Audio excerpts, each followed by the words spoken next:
Good evening, everybody, and welcome to the final round. It is Season 1, Round 8 here in Las Vegas. And, well, a lot of things have already been confirmed. We know that Dan Lovett cannot be caught. He is champion after second place in Montreal. His teammate is back in attendance for tonight and hoping to hang on. All Rendog needs to worry about is I have no grip behind there. Josh, Noah, and Josh and Noah cannot make it tonight. So it's just I have no grip and Rendog in that battle to be runner-up in the Drivers' Championship. But Josh and Noah obviously will have third and fifth. But of course, it's all up to No Grip, how far he goes. Then MCL, who has really shot onto the grid as well, could be on for at least third place or fourth, depending obviously on how No Grip goes along. Then it's Ryan Brooks, DGH, Den Bliss, who is up for a few positions himself, depending on his performance. And then Jabe Jameson will round out your top 10. Then from 11th to 15th is Big Bruiser, Hash, F1 Mikey Boy, Paul Cod, and Maljum, with 16th to 18th being Dinosaur, Matt Connor, and Safe Hands 1985. In your constructors, the Mercedes obviously have taken the title after Dan's great performance in Montreal last week. So their constructors is all but sealed. So who is going to have second place? Well, there are 34 points separating the Alpine from the Haas. So it is the top 7 all up for grabs here, who are in their own little battles. Of course, Aston Martin could try and mix it in, but Ferrari cannot really do anything further. All they have to do is outscore the Aston Martins, and even then, it is Dinosaur in the sole Ferrari seat tonight, as far as the attendance is concerned, with McLaren's rounding out the top 10 there. But between 2nd to 7th, that's where our attention is going to be, and we'll see how this all goes tonight. So we'll keep an eye on that as the race comes to its closure and throughout the entire Grand Prix. But for now, we have a qualifying to proceed with, and, well, it is a track which has been on the calendar since I think about either 2022 or 2023. Of course, has provided some entertaining racing here and there. In fact, the opening Grand Prix was actually quite a good little race there. Of course, Charles Leclerc going for a dive on Sergio Perez on the final lap of the final turn. And it was quite a good Grand Prix, that one, and Charles Leclerc taking I think it was a second place back then, as there is one of the drivers making a move. It's one of the Kick Saubers. It's either MCL or Sherry Rudberg, and, well, now both make their moves, and it is Sherry Rudberg who has just gone onto their outlap. Of course, Sherry, a new one here in the league, as well as Harry. And there is another one here as well. Let me just have a look. Of course, Fake Scouser going from F2 to F1 now. Of course, was in that title decider back in China. I think that was about 6 days ago. And, of course, it was his championship rival that took that crown in the end. Den Bliss as well, also up for a position or two, depending on how things pan out. Den Bliss up for... well, he could go 2 positions if he can get maximum points here. He just needs to score 15 or more. Now, just to give you an idea of where he needs to be either third or better. So third can get you the 18 points. And if he doesn't want any sort of weird rule to get in the way, well, what he'll have to do is, well, he can go fourth and match Ryan's points, but I think he would like to at least surpass him. So I think third or better for him. And, of course, he has lost out on the podiums thanks to track limit penalties. Now, he needs to be careful. The walls are very, very close here. So one mistake, and that could be race ending, or at least a damage you have to carry until your next pit stop or till the end of the race, depending on what kind of damage you incur. So everybody just needing to be extra careful tonight. Of course, everybody hoping for a much better showing than we had in Montreal. Of course, 16 drivers started. Only 6 finished, and that is MCL straight into the pits for one reason or another.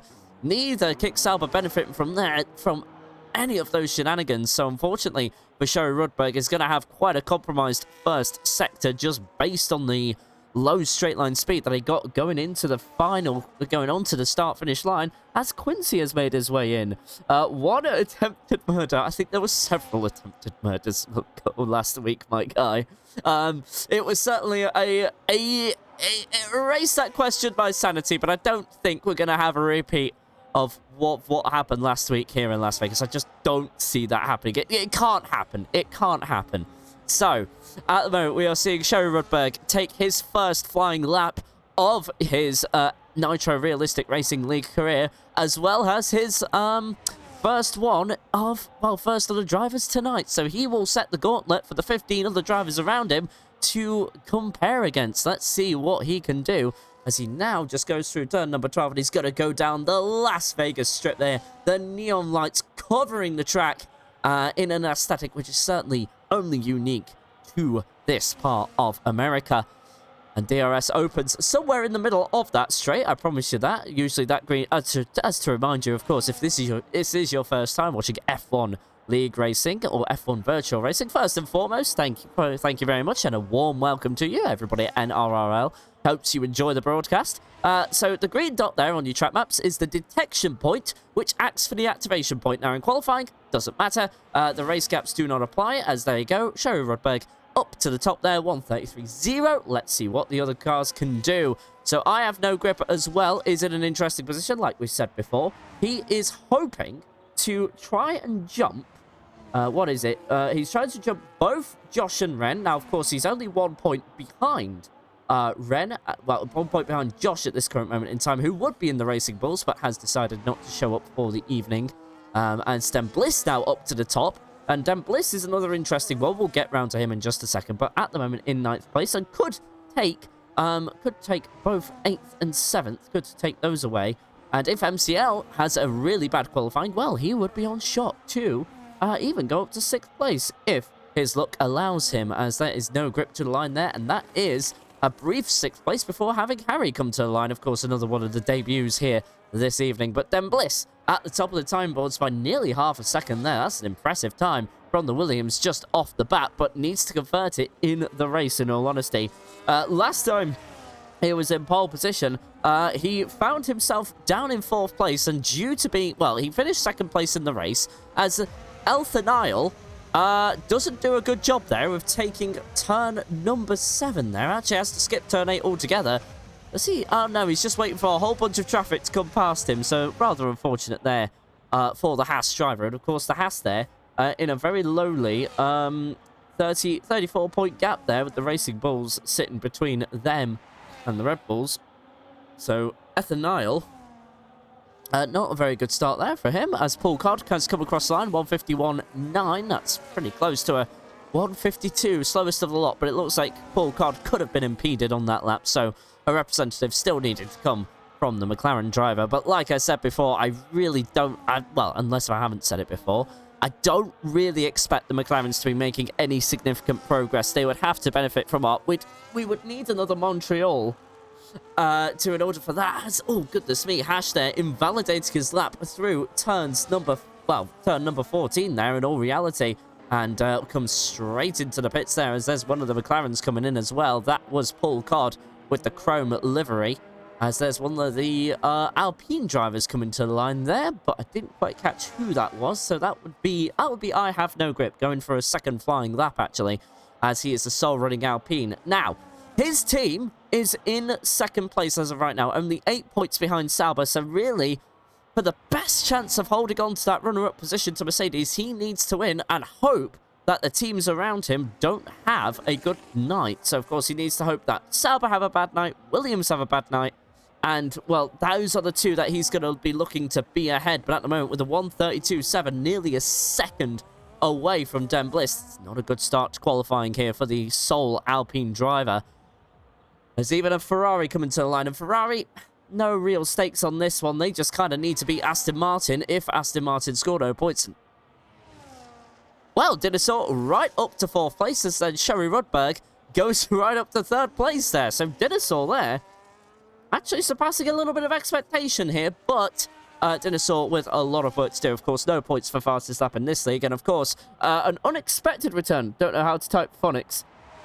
Elthanile. Oh, Elthanile. Elthanile. So it's Elthanile. You don't know how to type phonetics. So it's, I thought it was so it's Elthanile. Okay, great. I'm sure everybody on TikTok loved that. I can't actually see the TikTok chat, so I do apologize.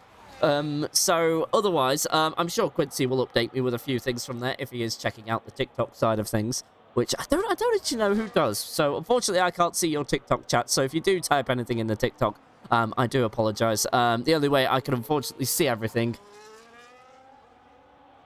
No, you had it right first time you said it. So Elthon Neil. Oh, no, Elthon Niall. Goodness me. Anyway, Red Dog going to the line. Let's move on from that. Up to 10th place for the Mercedes driver. And at the moment, he is currently 10th place. So looking to hang on to second, as I said before. Just really needs to finish ahead of I Have No Grip. But I Have No Grip with the most recent lap there, which has brought him up to 3rd place. A bit of a better showing from the Alpine driver. But Fake Scouser, who was, of course, like I said, involved in F2's finale back 6 days ago on the Saturday, of course, lost out to his championship rival, but just hoping to make amends here, but at the moment needs to find just under half a second to the Williams in front of him in order to make anything come of that. Just kind of looking around the track, just seeing who's on an outlap and a flyer. Hash is just about to go onto a flyer, and MCL we still haven't seen, and of course MCL has taken 2 wins in a row. Of course, we do have to kind of say that only 6 drivers finished last week in Montreal. And I said that to a Canadian friend of mine, and this was her words. I would never speak ill of my great friend from Canada, but she said, I blame it on them because they're French, so take that as you will. Curse these guys with complex names. It's like I swear some of them just kind of do keyboard smash and say, that's my username now. As we see like Hash go through from 15th into their flying lap. Hopefully they can make this valid.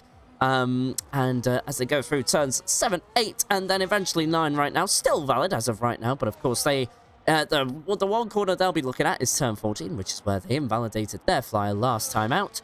There is only traffic really to worry ahead of them. There's 2 Mercedes, a Ferrari, and I think it's either an Alpine or a Racing Bulls, but it won't be an Alpine because the sole Alpine is currently in the pit, so that will mean that is the Williams of Den Bliss there ahead of them, so... just going through the final corner now, has allowed the Ferrari of Dinosaur through. But we're currently looking at the Aston Martin. So let's go aboard down the straight here. You're going to be approaching speeds of up to 220, maybe even 240 miles per hour as you have DRS open and you'll be using your battery. You have to brake incredibly early there, and he makes that corner work as he's going through the final few corners. Now that's turn 14, 15, and 16 all at once. The final flat corners, turn 17, is going to be approaching him in a few moments' time. Hash to the line. It's going to be valid, and it's going to be 10th place, pipping Rendog of the top 10 and nearly 7/10 of a second ahead. But now Den Bliss, the driver running the qualifying session at the moment. Dan Lovett also on a flyer up to 5th. He is as of right now. In fact, that could be a completed lap if I'm being honest with you. I think that is a completed lap from Dan. So we'll cut back to Den Bliss, and wow, he's using all of the track.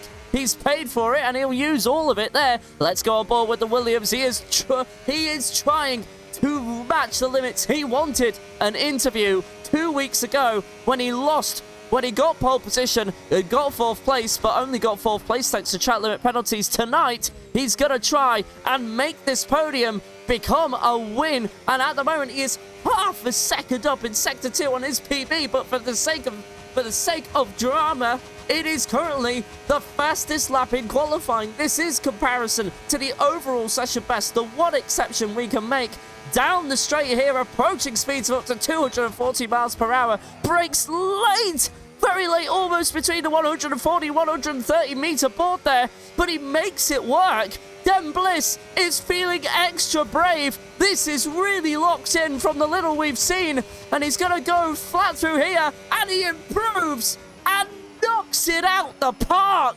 Den Bliss gets a home run in Las Vegas and has absolutely demoralized the field with that time. What does Dan Lovett have in response? Of course, absolutely nothing, because he's come off a flying lap. But what a lap from the Williams, absolutely decimating his personal best. And I do not think, as MCL has retired from the session, he is going to do a last to first challenge. I think he saw that pole time and thought, you know what?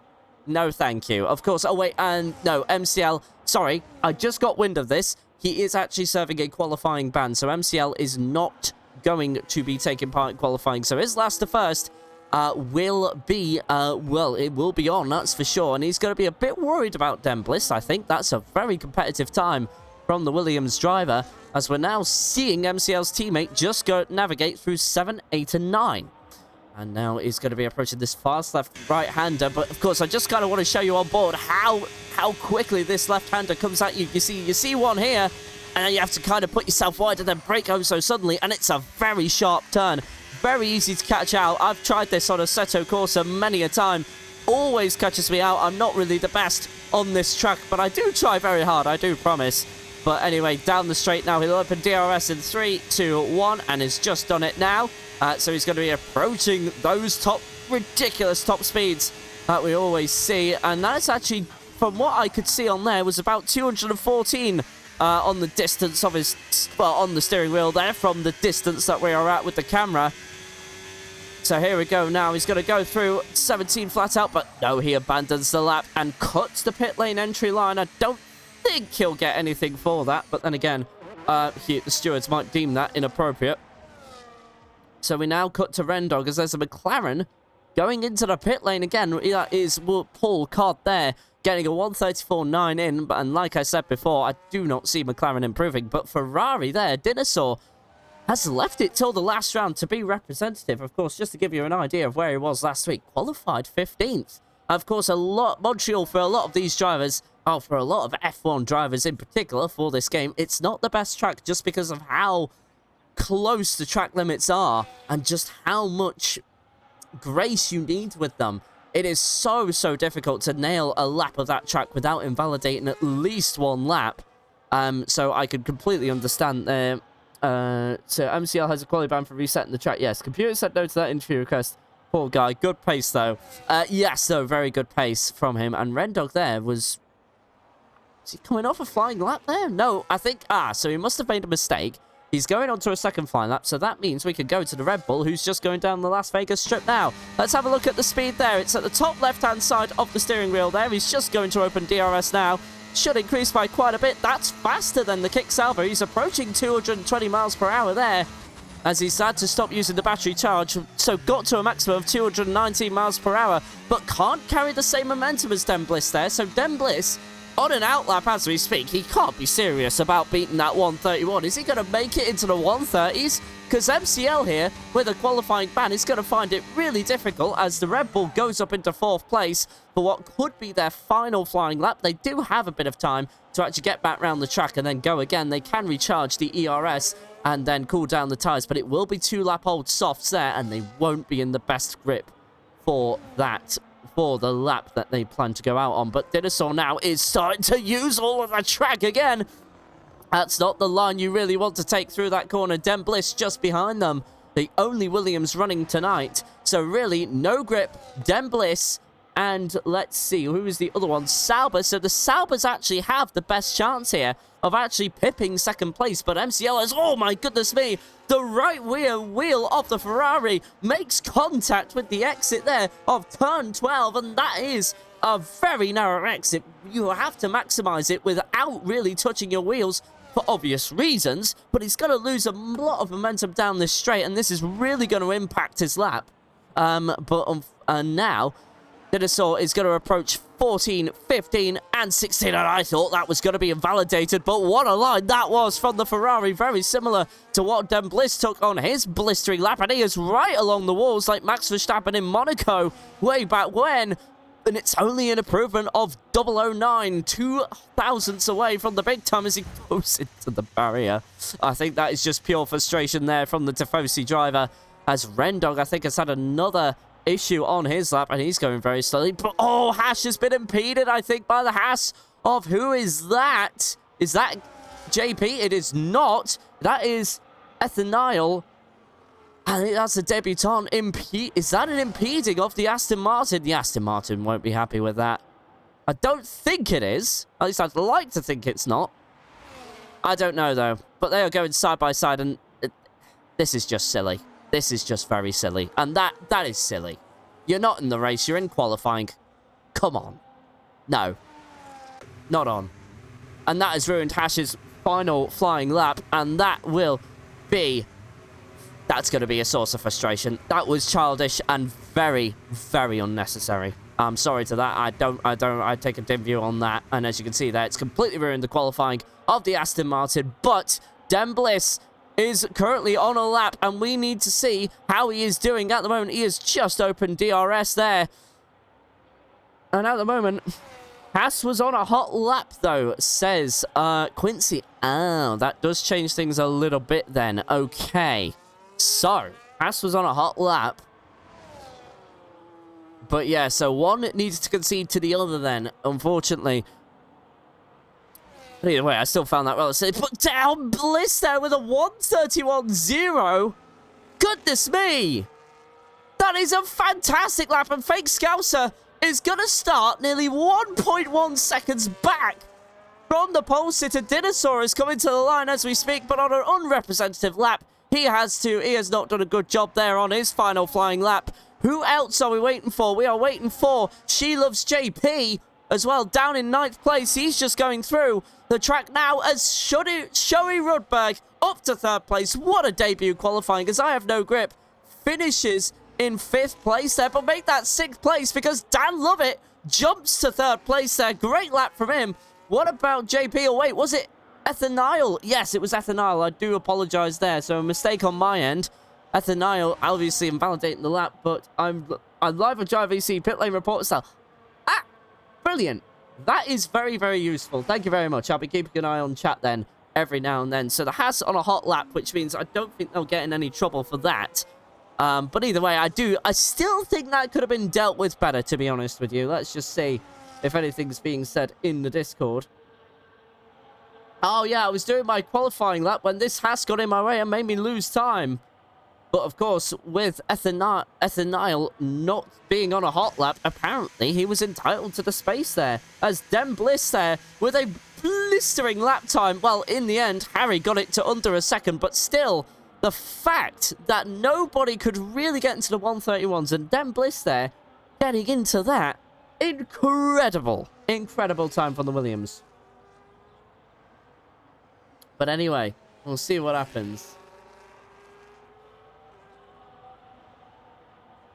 At the moment now, we are going to be taking a little bit of time here. So, Quincy, can you give us the time here? Pit lane reporter, do your reporting. As oh my goodness, I got some sort of jump scare there.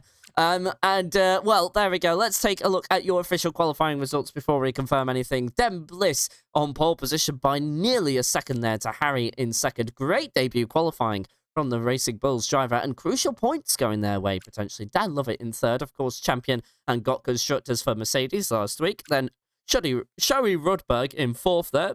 Not too bad of a time at all. Then Fake Scouser rounding out your top 5 with I Have No Grip, Chucky, She Loves JP, Dinosaur, and Hash rounding out your top 10. Then from 11th to 15th is Rendog, Matt Tudor, Paul Cod, Big Bruiser, and Ethaniel RPYT. And then MCL, serving a qualifying ban, rounds out your 16 drivers. Yeah, we're going to pop into the comments box real quick. Sure, no problem at all. Let me unmute. There we go. Quincy, if you are in here, you are not. Hello, Quincy. You are in the comments box. You are live. Hello, mate. It's my bad, but it's Elfenial. Elfenial. Thank you. Yes. So I'm really sorry, but it's very hard to type in the and sound things out. So yeah, I'm gonna leave you to it now, mate. All Cheers. right. So one more time for me. Elfenial. Elfenial. Elfenial. Yeah. Elfenial. Elfenial. Okay. All right. We're good to go. Thing. Yeah. Elfenial. All right then. Thank you very much. So Quincy there just popping in very briefly, but doing his job as a pit lane reporter, but also correcting my pronunciation. I do apologize to Ethaniel. Oh god, I'm gonna mess that up, aren't I? I'm gonna mess that up. My brain is just so weird with that name. Elfenial. Elfenial. I'm gonna go with that. Elfenial. Goodness me. I'm gonna struggle with that, aren't I? I'm going to really struggle with that. But apparently Quincy says I've got it right. So I'm sure everyone is making fun of me on TikTok. Of course, just to remind you, I cannot see the TikTok chat, unfortunately. I do not have a device that... Well, I do have a device that lets me see TikTok, but then I wouldn't see the Twitch chat. So I guess I can sort of make a compromise and go to the NRRL TikTok chat on my MacBook, which I do have open. So I guess I don't really have an excuse here. Let's have a look. Yeah, I can't find it. Okay, great. Hang on, hang on. It does help if you actually type in TikTok, not just tick. There we go. That's better. I think, are we live? Are we live on TikTok, Quincy? No, we are not, as far as I can see. So it doesn't actually look like we're even live on that. I don't think we are. So that has not been set up. So actually, in fact, I've made another error. So that's what? So what? I've made 3 errors in one night? Ah, that's a new world record for me. Great stuff. But anyway, at the moment, we are just waiting for the drivers to get their setups in order. Well, I say setups. Waiting to get their strategies in order. Their tyre compounds to start their first stint on. And we will soon be underway for the finale here in Las Vegas. A 50-lap race to come your way. You are human, G-Dave. You are human, Good Dav. You are human, Good Dav. And you are also human, Quinn. Quince. There you go. I've paid back the favour for you. And at the moment now, we're just gonna wait. We're just gonna wait a couple of minutes now, I think. So, of course, just to remind you of the circumstances in the Constructors and the Drivers' Championship. Of course, Dan Lovett has confirmed not only the Drivers' Championship, but the Constructors' Championship for Mercedes. So there is no stakes in terms of who is going to win what championship, but what is at stake are a couple of positions in the drivers and the teams. To start with the Constructors, it is very much a race for everybody between 2nd and 7th. So it is the Alpine, the Kick Saubers, the Williams, Red Bulls, the Racing Bulls, and the Haas team. So, of course, Racing Bulls there are separated by 27 points. Of course, the maximum separation between 2nd to 7th is 34 points. And, of course, there's a maximum of 45 points for the Constructors here. I doubt we're going to get anywhere to that. I don't think we're going to see any teams get to that, but the closest we can see is maybe Ruddy Showdog trying to get up into the lead, or MCL there tried to maybe make Den Bliss's life difficult, but I don't see that happening. But here we go. 1, 2, 3, 4, 5 red lights.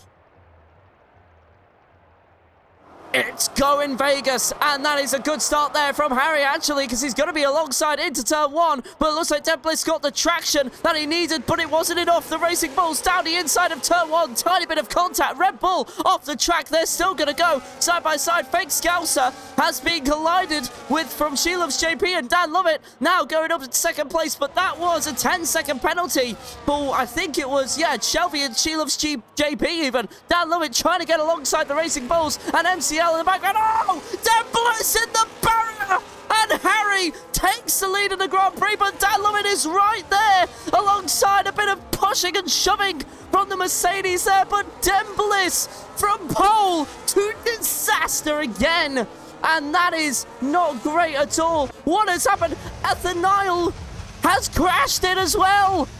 Goodness me, chaos at the start of this Las Vegas Grand Prix, but disaster.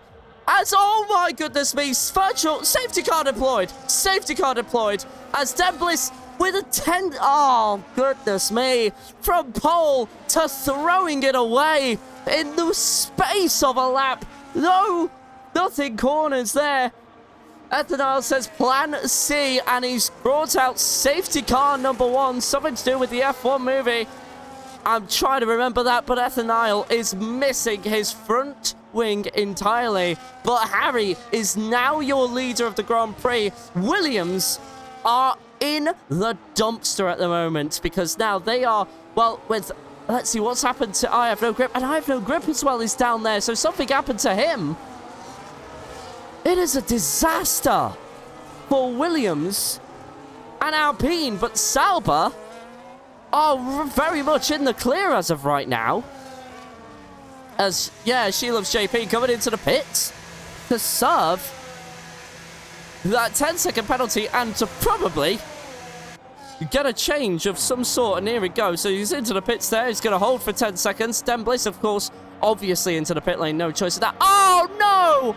I Have No Grip is gone. He's done. Alpine will not finish runner-up as things stand right now. Just that you know, of course, maximum points on offer, 45 points, but I Have No Grip says, I am not doing anything. So this means this opens the door for a few things in the championship as well. MCL is on for 3rd place. I guess he still has no grip. And I mean, yeah, he's lived up to his name on that one. Well, this means now that MCL is on for 3rd place. Ren has 2nd place. Doesn't matter what happens. So Ren is runner-up in your championship. That is all but confirmed. And so that means it's up to really MCL to give us a bit of a show. Started in last place, already up to 10th, but of course, under safety car conditions. Let's have a look at who started on what, although it's going to be a little bit swayed, thanks to safety car number 1 and all the action we saw transpire on that one. We should be underway, I would say. 10-second time penalty for Ethanol there, and under safety car conditions, that is I'm going to be honest here, that is a bit of an amateur mistake. Under safety car conditions there, that's not really something you should be doing. You can take it a little easier, and like the pack is relatively close together. You don't really need to be trying track limits. I mean, I'm sure it was a good bit of research, but now with those soft tyres as well, they're not going to be useful for anything, and he's going to have to also add on time to his pit stop. And to be honest, if I was in that position, as a McLaren there has gone very wide at what is turn 14 there. What has happened to him? He just kind of went a bit deep, and of course, thanks to being ghosted, that's allowed a couple of more drivers through. Fake Scouser now up into 8th with Rendog into 7th. That's left a very big gap. So if I was Ethanol at this moment, hit stop, get those 10 seconds off the board, but he decides not to. Oh, goodness me. Ethanol very indecisive in that Haas driver. Of course, not only could we not say his name, but also is causing right the ruckus on his debut race. It's brought out a safety car, then very indecisive in the pit lane entry. Quincy, pit reporter, what is the rule on cutting the pit lane entry in NRRL here?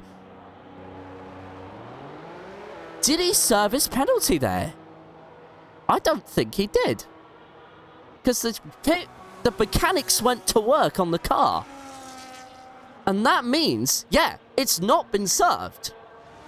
So Ethanol has decided not to serve his 10-second penalty, or that could be a glitch with the game, not unlikely in these circumstances. And he's going to carry it through to the next pit stop. He is going to lose a lot of time in that next pit stop, and I think he probably just made a mistake there. I think that could also be a game-breaking bug, but you never know when it comes down to stuff like that. I think it's because it's a quarter cut pen. He can't serve it. No, you can serve 10-second penalties in the pit lane. I've seen them go away. Unless if there's a rule in the league which states you can't. I am sure you can serve those. I am absolutely certain. Because it's the 3 seconds you can't cut. I do know that. You can't serve your 3 seconds in a pit stop because that's considered gaining an advantage on track. And of course, the 10 seconds as well is... Yeah, we're confused at the moment. We're very confused. I'm a little confused, but anyway, we'll talk about the nuance of penalties and whatnot in just a second. I think we are about to be underway. It's going to be a very late call from virtual race control. But at the moment, with IF No Grip being the most recent retirement, Rendog is now runner-up, and MCL has a chance at being 3rd place. I think it's a bug. Oh, okay. Gotcha. All right, but anyway, yes, so we're going to actually be underway on lap 5 out of 50. We're already going to have a 10th of the race gone. What is that Ferrari doing? Dinosaur there, trying to go down the inside of the Aston Martin, and that was some very close calls there. Goodness me, I thought we were about to see a collision. But luckily, we were spared that, and, we continue on with the safety car period as we were. But now... it's going to be Harry that leads the way. How long can he keep that lead? And can he perhaps keep it there? Demblace, of course, fast in pursuit, but so is MCL. Do not count that fellow Kick Sauber. Sherry Rudberg also having a good debut. So from the debut drivers, barring Ethanol, it's been a good one so far. So Ethanol with got a bit to prove, though. Really needs another safety car to really bring him back into the swing of things. But, of course, we will wait and see. Those two need to be careful. You are most correct. Indeed. I think that was in relation to dinner sort and hash there. Of course, that moment down the inside of turn 1 there. Do please understand, I do get these messages on a little bit of a delay. I've tried my best to reduce them, but sometimes I can be talking about something else and then I see a message that relates to something else, and I'm like, huh? So just making sure everybody is aware of how my brain works and how weird it can be. But anyway, now we are going to see a call from Virtual Race Control. They're going to call in the safety car, and I think that has just happened without our warning. So yeah, the safety car's gone down the road, and I think it's been called in. And, well, Harry has got underway quite quickly there. And, ooh, this could be a bit risky. As, oh, there we go. Harry, actually now it's been called in. But he's decided to keep up with it. I'm a little worried here, because this could cause a massive concertinaing effect if everybody's at full pace, which they are not. So here we go. The safety car will go in. Harry, it's up to you when we get started.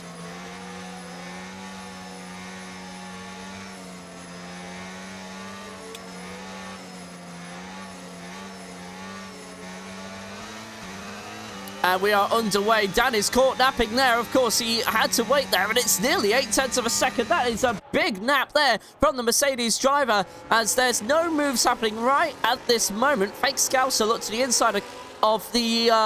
well, actually, hang on. Let's come back to that, as MCL has made a move here. Well, JP was trying to make a move on the Kick Sauber, but it's the Kick Sauber who gets the momentum out the first corner and is able to overtake Big Bruiser. So JP now has a car between him and the Kick Sauber. Of course, JP was called into question for his driving etiquette last week, as the Big Bruiser there attacks the wall, as Dan Bliss now making a move on the Haas driver, and there's contact between the two. Oh, goodness me, as Dinosaur and Haas swap positions for fourth, but there's a big piece of contact between JP and Dan Bliss. The McLaren defending through turn 9. You don't usually... Oh, no! Into the barrier! And there's a bit of afters between the McLaren and the Haas. And the McLaren of Paul God says, thank you very much. I will take that as Big Bruiser there into the wall and makes more contact with JP. This is Mad Max Fury Road Rage Edition. And now... JP gets past Big Bruiser in the end, but there was a lot of contact between the wall, and JP gets awfully close. He's wheel bagging the wheels off of that Haas, and then Bliss and Red Dog to go side by side with one another. No DRS on this lap. It won't be activated till the next lap. But at the moment now, a lot of the red mist from Montreal has descended over the Las Vegas Strip. And if you were betting on red, well, you are as sensible as old JP into the side of Red Dog. And he's pushing the Mercedes through the corner. Goodness me. And safety car again. And the Nile is in the wall again. And safety car number 2 is out.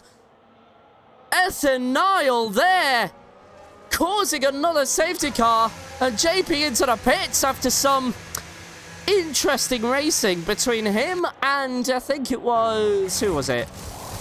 It was a lot of drivers, to be honest with you, but a lot of contact. And well, I'm just going to look at the VC chat. Well, not the VC chat.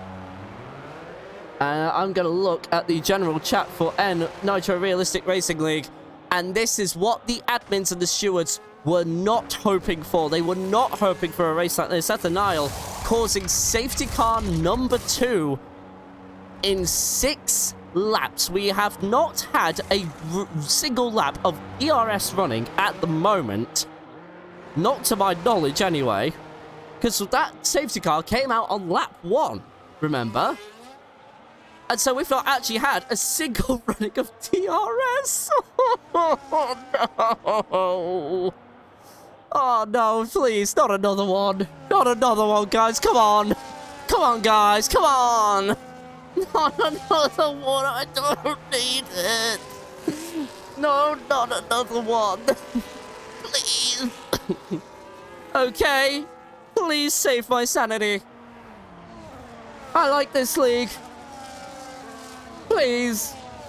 Please, guys. Okay. Well, Harry still remains the leader of this race and has led the most laps as of right now. Of course, thanks to Dan Bliss putting it in the wall earlier on in the race. And we are now going on to, I think it's going to honestly be lap 9 when we get racing again, unless if Atheniel does suddenly have a big kick of pace. Dave, can you double check whether the SC is set to reduce or not? How do I do that? Forgive me, I don't host lobbies and I don't play this game very often. Don't fool the hours on my Steam. They may say 120, but all of it is commentary and nothing else. So don't say I don't grind my commentaries because I don't want to hear it. But anyway, that's besides the point. Go to settings, rules. Okay. Thank you very much. Rules and flags. Oh dear. Oh dear. Oh dear. Oh dear. Well, that explains a lot. Oh dear. Oh dearie me. It seems we have a mistake in the lobby. Oh dearie me. You are very welcome, my good sir. Anyway, Bill Cod there, going out of the pits. And he is now down in last position, and with hard tyres to boot. And now Harry is still your leader of the race, as I said before. He has led every single lap under safety car conditions. And at the moment, we are currently still waiting for some DRS running. We have not had one lap of it yet, just to kind of put that into perspective. Tell you what, random fact for you. When the Las Vegas Grand Prix was announced, and with that layout, everybody thought of that Simpsons meme where it was the upside down pig, you know, where it goes spider pig, does whatever a spider pig does. And like, there was a lot of memes about that. I remember it very fondly. It was quite funny at the time. How do you do that? How on earth do you do that? Ethanol has retired on the safety car after crashing it in the barrier.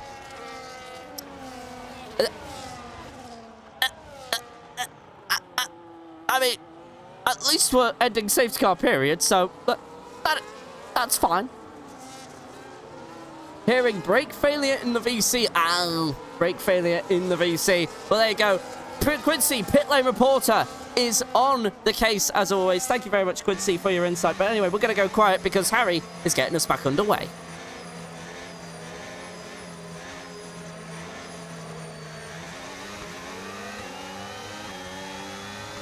And that is not very long at all, but it's caught Dan napping again, and there's Dinosaur for the first time to try and be on the podium down the inside of turn one, and that is a good move there from the Ferrari. Does the kick salvo have anything in return? No! Matt Tudor and Sheila of JP are side by side again, and JP has been in the wars this evening, and it's only been 8 laps of it. Oh, we finally going to see some DRS running.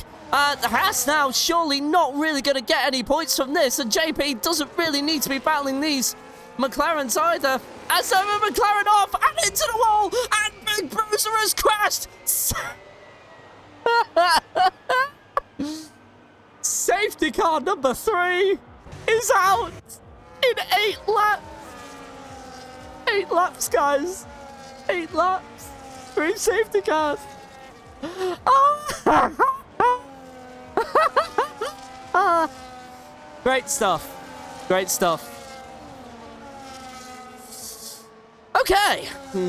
So, brake failure for Brake Bruiser. I'm gonna say. It's gonna be a long evening, so I hope you brought your seatbelts, hope you brought your popcorn, and I hope you brought your favourite soda. It's gonna be a long one. Once we've got past these teething issues, we'll be back underway again, don't worry. We're just going to have a look at what's going on with Jacob. Big Bruiser is fed up. So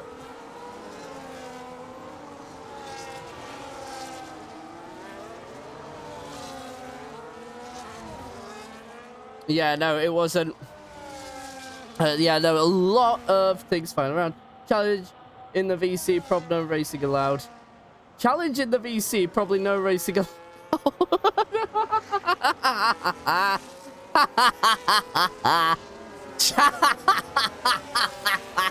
That's it's all right. He's joking. He's joking. He's joking. Don't worry. Don't worry.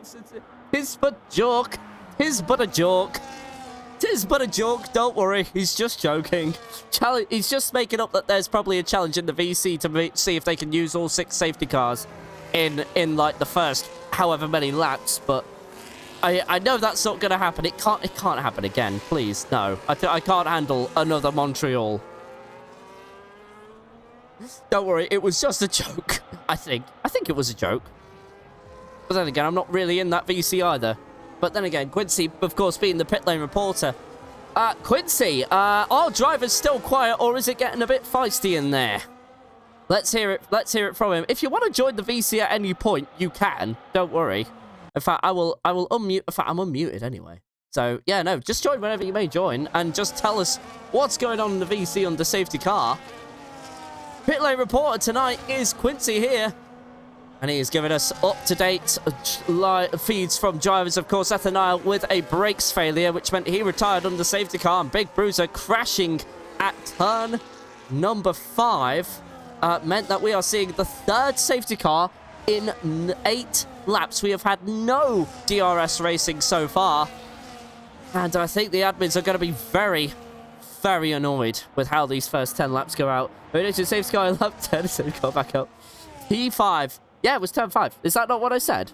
Did I? If I said turn 4, I do apologise. It was turn 5. Quincy is correct in saying that. If I said something else, I did not mean to. But it was turn 5 where Big Bruiser has retired, and it was Ethaniel causing a... It was an Ethaniel crash at turn, what was it, number 7, going wide there and into the barrier. That caused the first safety car. The second safety car was caused by another Ethaniel crash at turn number 14 when he went into the barrier there. And third safety car, as we've just iterated, Big Bruiser in the wall at turn 5. And there we go. We've had literally 2 tenths of this Grand Prix, and we've had no DRS laps so far. So a lot of exploring to do. But MCL has got free real estate right now, but Den Bliss right behind him. And Den Bliss, well, Den Bliss and MCL are technically racing for position. If MCL fails to finish, then if Den Bliss can get the win, he would actually go up into 6th place. But with MCL, considering he's currently on 2 wins on the trot going into this evening, and then started from last, and well, he's already kind of knocked out 8 positions. 3 of those thanks to DNFs, of course. I don't really see why MCL can't make it a hat-trick of wins to end Season 1, and then, of course, go into Season 2 as the favourite to be champion. But, of course, got a lot of racing to go, and we'll have, hopefully, 40 laps of clean racing to come. But at the moment, the pit strategies, well, any pit strategy predictions are currently out the window. There could be a case for the 1 stop. No, I think it's going to be more of a case for the 2 stop for tonight. These tyres are barely going to be used. There still will be enough percentage of them to go to the end of the... Well, not to the end of the race, but to go long in their first stint now. And they'll be saving a lot of fuel as well. So I imagine, thanks to these 3 safety cars, they could probably relatively push hard till the end of the race. Let's see what happens. Harry will be leading again. He has led all 3 safety car periods, but now he's going to have serious pressure from Dan. He did gap him after the second safety car restart, but we are still waiting to see. Is the safety car not coming in? It's going to be a late call. It is a very late call indeed. That's one of the later ones, but Harry again will lead us away for safety car restart number 3.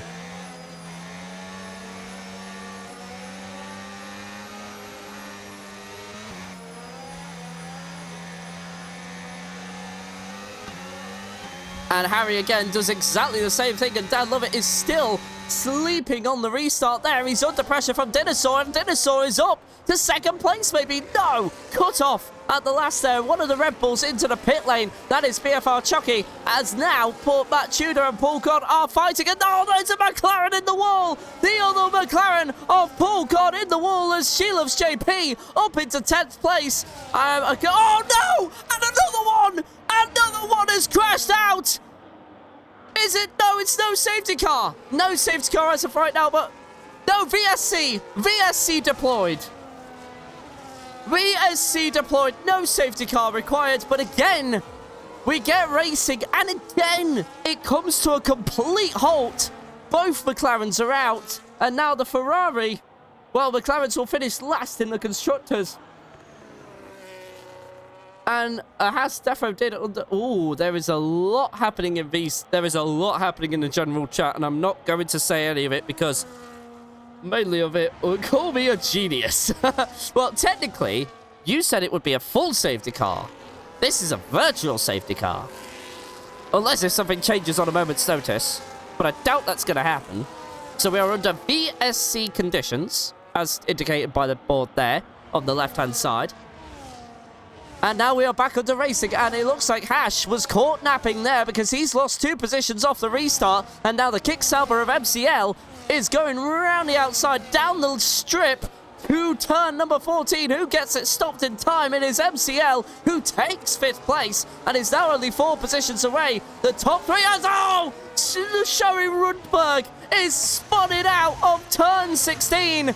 And he's going to drop down the order like a stone to water as DRS is enabled this lap. And MCL is looking at the top 3. And if there is anybody that can reduce a 2.7 gap to nothing, it is the driver in that Kick-Sauber right now. As Matt Tudor has a 10-second penalty for speeding in the pit lane. And FIFA just asked, let me have my time.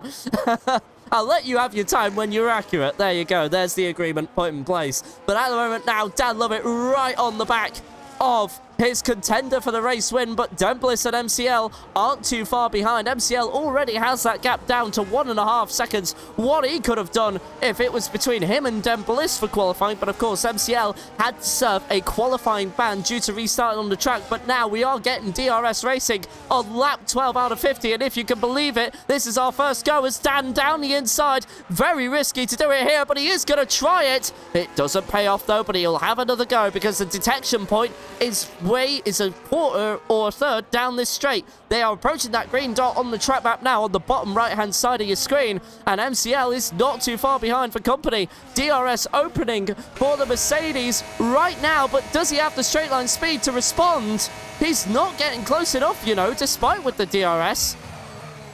A bit of a lockup as he goes in through the corner as Fake Scouser actually came back on MCL there.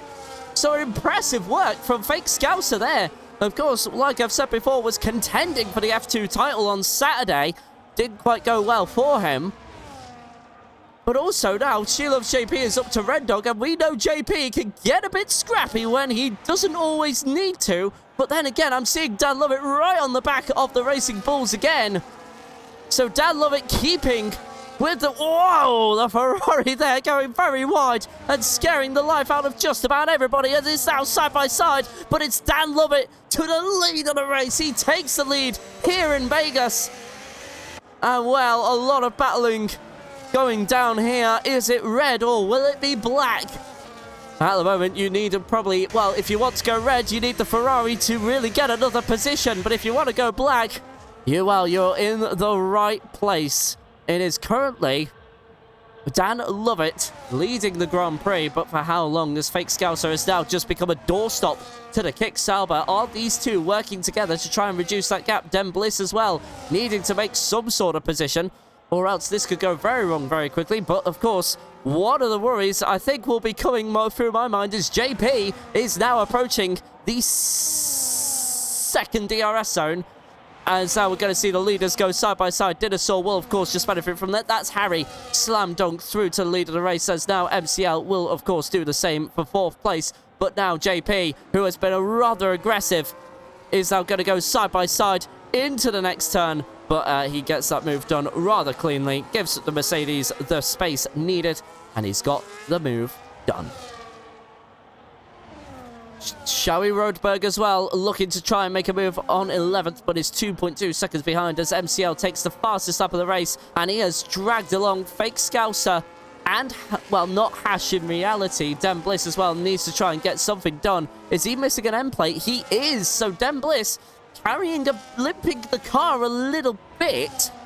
I wonder how he occurred with that, but here we go. Dan Lovett to the inside of the Racing Bulls driver. The Racing Bulls only just gives him the space, and that's surely going to allow MCL to get into this as he taps the barrier very lightly. At the moment, the 3 go line astern into the next few turns, 7, 8, and 9. But MCL is now within DRS range, and Fake Scouser will be there as well. Trust safety car lap 14. Well, it hasn't happened yet, but we know the victims that can bring... Well, we know the... What do you call it? Conspirators that can make it happen. And Dan Lovett there down the inside. Oh my goodness me, Dan Lovett, what a move. But it's not going to really come to fruition because he will have compromised his exit down the strip. And here we go, the Racing Bulls now alongside. Side by side, lap 14 out of 15. 14 out of 50, beg your pardon. As now, that is a move done by the Racing Bulls as Dan Bliss also gets past there. But there is a bit of side-by-side action. Dennis Saw to the inside of the Mercedes. Are they seriously going to go side-by-side through here? Yes, they are. And there's MCL. It's like a NASCAR race. We're in the right country for that kind of racing. MCL and Dennis Saw side-by-side. But Dan Lovett also trying to get alongside. Everybody stays where they are for now. But for how long? Because Fake Scouser is now here. It's a 5-car battle for the lead of the race, and this is more the racing that the admins, the stewards, would have wanted to have seen. And Dan Bliss is at the moment not getting that gap down, but he might not have to. He might not have to try very hard at all. That might just come to it. Dan Lovett and Harry made contact down the straight there. Goodness me, that's Dinosaur a bit late on the brakes there. They're going to make contact with one another, and that's going to allow MCL to get the momentum he needs to get past one of the 3 drivers in front. And now it's all kicking off here at the top 3. And as there we go, MCL almost forced off the track there as Harry hangs on to first. And Dinosaur needs to put in a bit of work to stay within 1 second of Dan Lovett there.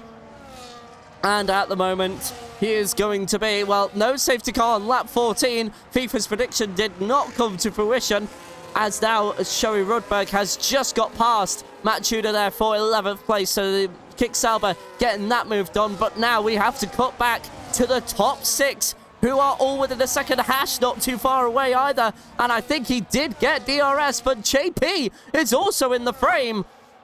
And here we go. So now who is going to swap positions? MCL trying to look for something, but that's the 3rd place. Harry in the Racing Bulls gets the move done, but the Ferrari has the over-under. How are they doing the over-under? Are we seriously going 3 wide down this straight? Good thing we weren't. That could have been disaster. Big Scouser as well, trying to find some room as MCL goes around the outside of both of them, and there's a bit of contact between them. As now Dinosaur is going from 2nd to 5th. JP with the fastest lap of the race, and Bliss needs some DRS to defend, and he might not have to try too hard. As we said last lap, Ferrari and Racing Bulls side by side with one another. That is 4th place for Dinosaur for now, but everybody in this top 5 battle, it's swapping more than I can count. And with all of that, Dan Lovett has checked out, and JP has been crashed into. There, the sole running sole running Haas driver there, as that is the Racing Bulls of Harry kind of pushing Dinosaur to one side and saying, you are not having that position. And now with that crash into JP, who largely lost their wing. It was actually the Aston Martin going into the side of the Haas. So no real loss there for JP. He can just catch right back up. He went wide at that relevant turn. It is absolute chaos here in Vegas, but MCL has brought down that 1 second gap. It's at 8 tenths. He's not going to be close enough to do anything as of right now, but here we go again. DRS will open for a few of these drivers. Dinosaur has it in defense, but Fake Scouser has the better speed, and that is him up into 4th place as MCL is right there on for the lead of the race. But the Ferrari and the Racing Bulls side by side into 14 and 15. I think there's been a bit of pushing. There's been contact between the 2 as Hash and Red Dog. Sources up, and Dan Bliss has had an accident again. He's dropping back as now JP has just made a move on the Ferrari, and now we're going to see JP maybe make a move for 4th down the inside of turn 1. There's contact between the 2 again.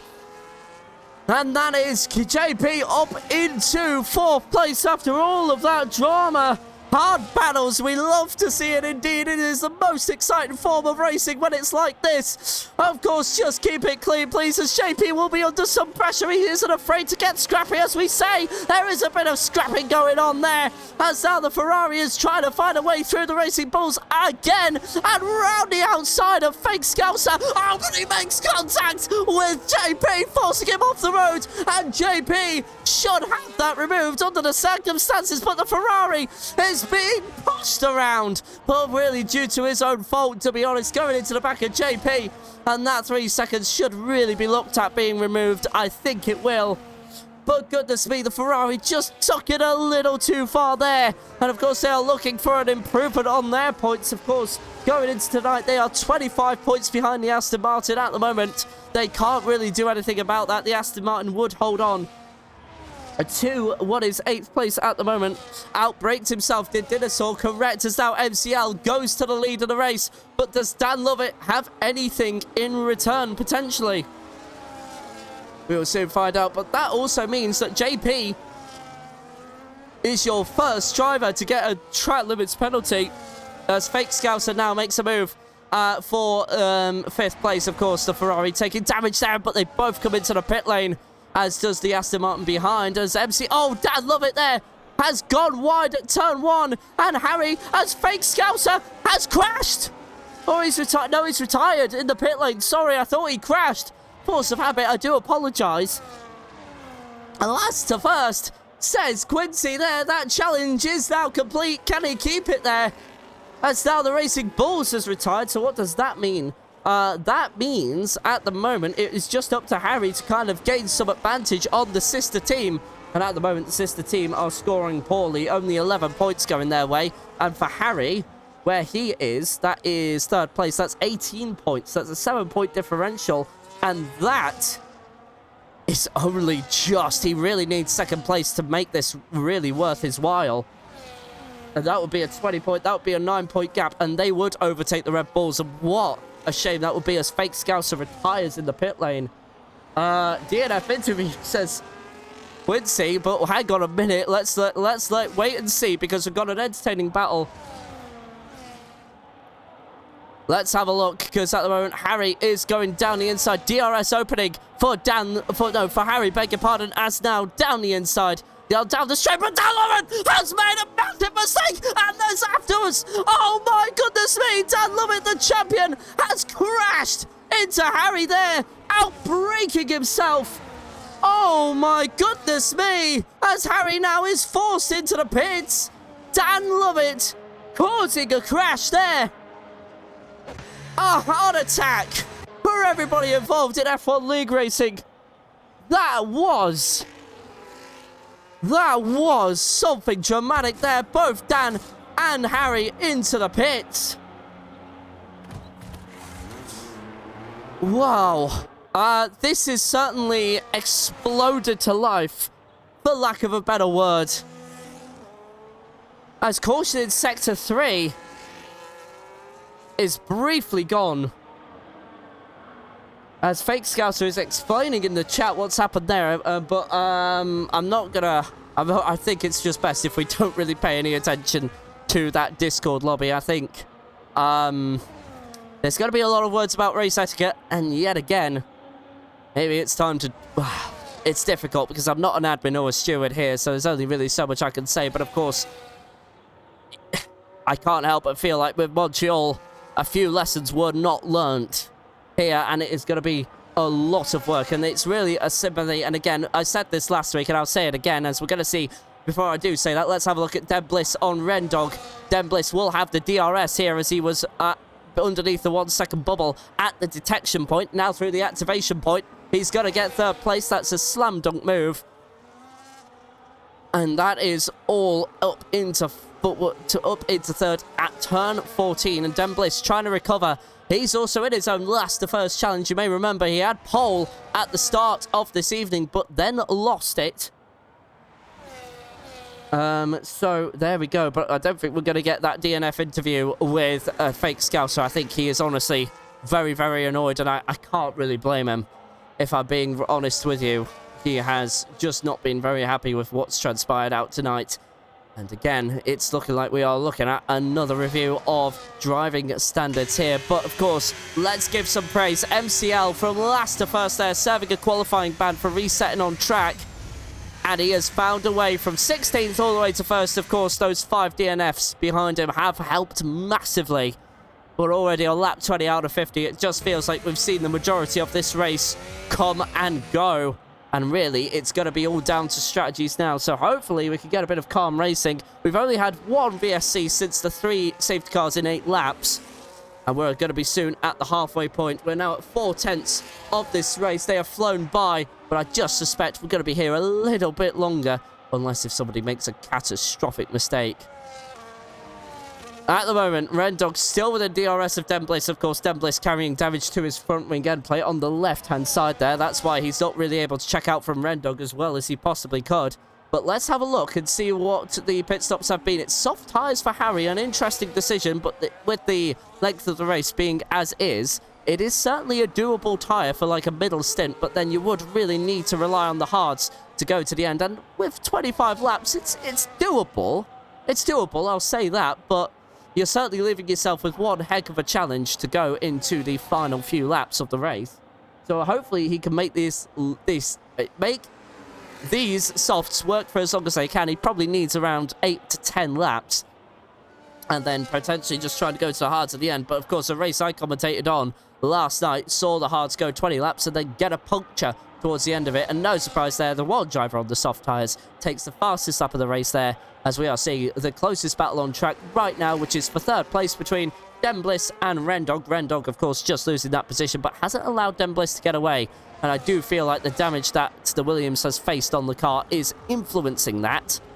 As Denbliss there is taking some very tight lines there. I'm surprised he hasn't actually got any sort of penalty, despite that performance loss he is facing.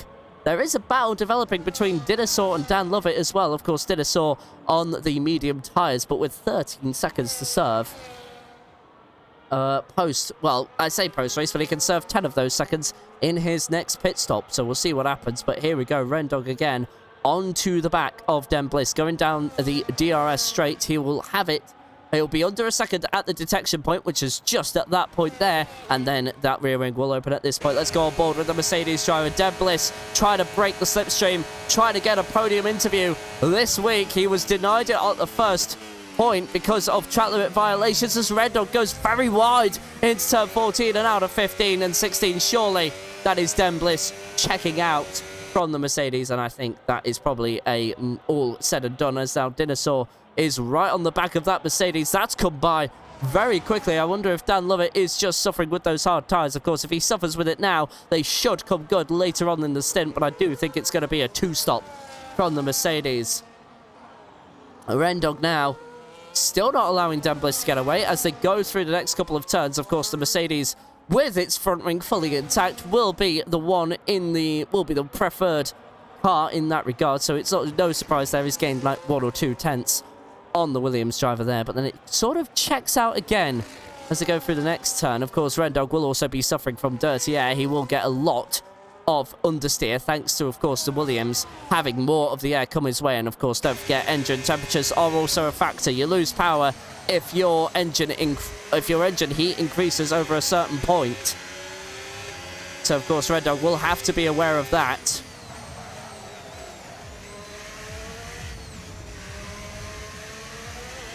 As I swear, I just heard disco music there. So that is very interesting. Dinosaur now is approaching 6th place. And at the moment, still getting by, but Rendog wasn't close. And the track's just got a little bit quiet. So let's have an update on things as of right now in terms of points. But then again, I think we are going to see the DRS be used here from the Ferrari driver. As now, look at this, trying to find room down the strip. And here we go, DRS opening right now. And that is Dinosaur through on Dan Lovett. I think I said Rendog initially, so apologies about that. As, yeah, no, the Ferrari through, and we're approaching the halfway point of the race. 2 laps away from that, MCL crosses the line into the lead and starts lap 23 out of 50. At the moment, it is very, very, very quiet here in, well, hear it in the chat as well, in the Discord, of course, no surprise there. We are under full racing conditions. JP having a good time as of right now. JP is on for one of his best finishes. Podium for him. He'll be 2nd place, even with the post-race penalty applied. That will bring his gap down to 3.3 seconds if things are to stay as they are. But then again, here in this league, that never happens. And here on this game, that very rarely happens. And Denbliss also will be trying to get into that window where possible. And we'll see. We'll see. We'll keep an eye on things as they are right now. But it looks like this is going to be the closest battle on track as Dinosaur goes very wide there. That might allow Dan Lovett a bit of room. And he's not going to want this, as at the moment it is at 8 seconds to Harry there, and of course Dan Lovett having a very similar situation to what he had with JP, which was back at the Red Bull Ring. Of course, JP putting up a very, very fair and clean fight there, but it was hard and aggressive all the same, and by the time Dan Lovett got past, it was 8 seconds to the cars in front, and he just could not claw that gap back. But of course, it was some good racing from JP back then. So JP not afraid to get scrappy, and of course is your usual commentator for NRRL. He'll be back with you for your normal scheduled streams, which I think will be Tuesday, Wednesday, as now, well, we're going to see Dan Lovett get back past the Ferrari, and that move is all said and done. As we have a bot in the chat, so I don't know if there's any mods there that can remove it, but otherwise, 6th place belongs to Dan Lovett, and Rendog now has begun to catch that back up to, has begun to get that gap back down, beg your pardon, to Dan Bliss, so that these two might be fighting again relatively soon, as Dan Lovett's beginning to check out from the Ferrari of Dinosaur. Dinosaur actually having a good race, all things considered. Last week, Dinosaur qualified 15th, and, well, didn't even finish that race. He was one of the, let's see, how many was it? Let's just have a count very quickly. 1, 2, 3, 4, 5, 6, 7, 8, 9, 10 drivers that failed to finish in Montreal there. As Red Dog again, as well, he was getting that gap down, but then all of a sudden, as well, that's increased right back up there, and he's on the fringes of the podium, but can't benefit from JP's penalty there, which is, of course, 3 seconds, but he was forced off the track by Dinosaur, so I imagine that will go to the stewards and that will be removed. But we are now going to be at the halfway point of this Grand Prix in just a few moments' time. One more corner to go, and then we're on lap 25 out of 50. And, well, it hasn't been the start that the admins would have wanted, I can tell you that for free. 3 safety cars in 8 laps. Well, we didn't have a single lap of DRS racing until lap 12. And then it's all been clean and fair here, but only one safety car is now Dinosaur, and Dan Lovett goes side by side into 14, then through 15 and 16. The Ferrari takes the place back again. I think these two are working together to try and bring the gap down to Harry in front, and I think that is just smart racing here from both the Ferrari and the Mercedes. As soon as I say that, Dan Lovett's trying to get a maximum exit. He's going to go round the outside of the Ferrari, and oh, those two nearly making contact, but they are at the moment just racing side by side. We have a caution centre on for a Mercedes who has gotten back underway, but is there any damage to Rendog's car? And there is no front wing end plate on that Mercedes, having to slow it right down. Instead, I heard another kaboom. On my left here is Dinosaur and Dan Lovett side by side again, and that is Dan Lovett through on the Ferrari, but the Ferrari's saying, no, you don't quite have that yet, until Dan shuts the door and gets the move done.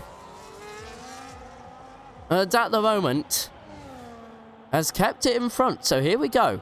Dan Lovett now is Dan Lovett and Dinosaur are the closest battle on track.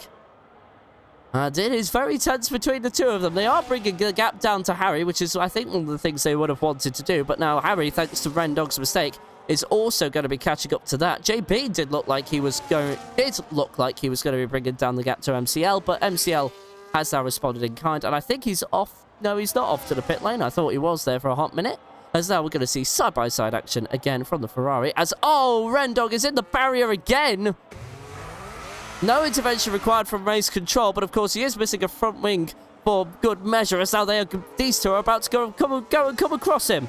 But Rendog should move out of the way, and yes, you can see him there on the left-hand side of your frame. But that is 2 free positions for both Dinosaur and Dan Lovett, as now Rendog has a 10-second penalty for speeding in the pit lane as well. Could that be retirement? And it is. So Rendog is now out of this. He did have 2nd place regardless, so he is runner-up in the championship, whatever happens, as the only other contender that could take that away from him, I have no grip, is out of this race. So now we are down to only 10 drivers of the 16 that started. 6 have crashed or retired in the pit lane, and, well, points were on offer for Rendog there, but he's just felt it not worth it. Nothing really at stake here for the Mercedes. Of course, they are already Constructors Champions for Season 1. And Dan Lovett and, well, Rendog already securing the runner-up at the moment. So really, the only thing we've got to really look out for is MCL making it 3 in a row and going up all the way up to third place. What a recovery. And will be 4 points behind Rendog as well. So MCL really making an impression at this first season of the league, as Ethanile has now left. Of course, he retired earlier on, as now Matt Tudor up to 10th place. So great points for the Red Bulls here. And that puts some pressure on Harry, actually. So this could be a pressure situation, as now both Red Bulls up to 9th and 10th. But let's wait and see how this battle with Dinosaur and Dan Lovett plays out on this lap. No way through for Dan Lovett on this occasion. Sits behind the Ferrari and will continue on. But at the moment, let's see. So 9th and 10th, that is now 13 points for the Red Bull. And with Harry in 4th place, that is only a 4-point separation. And that is not enough for the Racing Bulls to actually overtake their main team in the Constructors. So Red Bull at the moment are going to hang on to what is at the moment, let's see, 1, 2, 3, 4, 5th place for them as Rendog now leaves the session. Dan Lovett all on his own in the VC. So I think even our pit lane reporter has decided to pack up for the season. And we'll hopefully we can try and see him next season. But I think everybody is now just doing some admin at the back. But of course, thank you to Quincy for the work he did throughout those first few laps there. But obviously with nobody in the VC, there's nothing really for him to talk about. And it's now just Dan Lovett in a very, very, very lonely VC. So, at the moment, unfortunately, it's been a rather controversial evening at NRRL again, but obviously, somewhat it is an improvement considering what we saw in Montreal last week.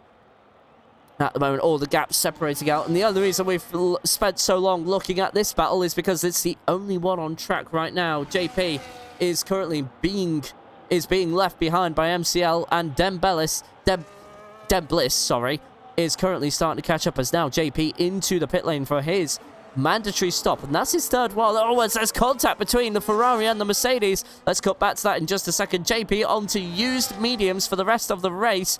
I think he'll have to stop again. There's no way he can go to the end.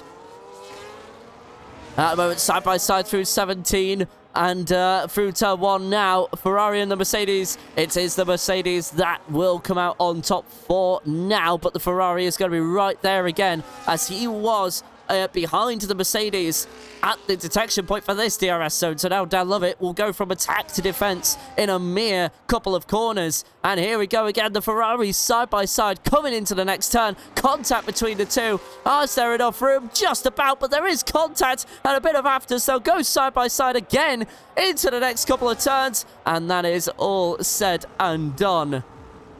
And that is the Mercedes up into 5th place. Well, I was going to make a little pun here, and I missed an opportunity. But Battlefield 6 from EA released today, and it certainly has been a bit of a Battlefield for the first 8 laps there. Not quite the perfect 6. But, yeah, there we go. So there maybe there is a bit of coincidental themes there going on here at EA. But at the moment, of course, with everything out on track at the moment, we are currently just looking at these two do battle, but with Dembliss, well, with JP as our hang on a minute, we'll come back to that. JP has just made a move for 3rd place on Harry. Of course, Harry on those soft tyres. Oh no! An M player's gone! I think there's been contact between the Ferrari and the Mercedes, and Dinosaur has now got a damaged front wing on that Ferrari. These two have come to blows as, oh no, there's more contact! This could end in tears. It doesn't.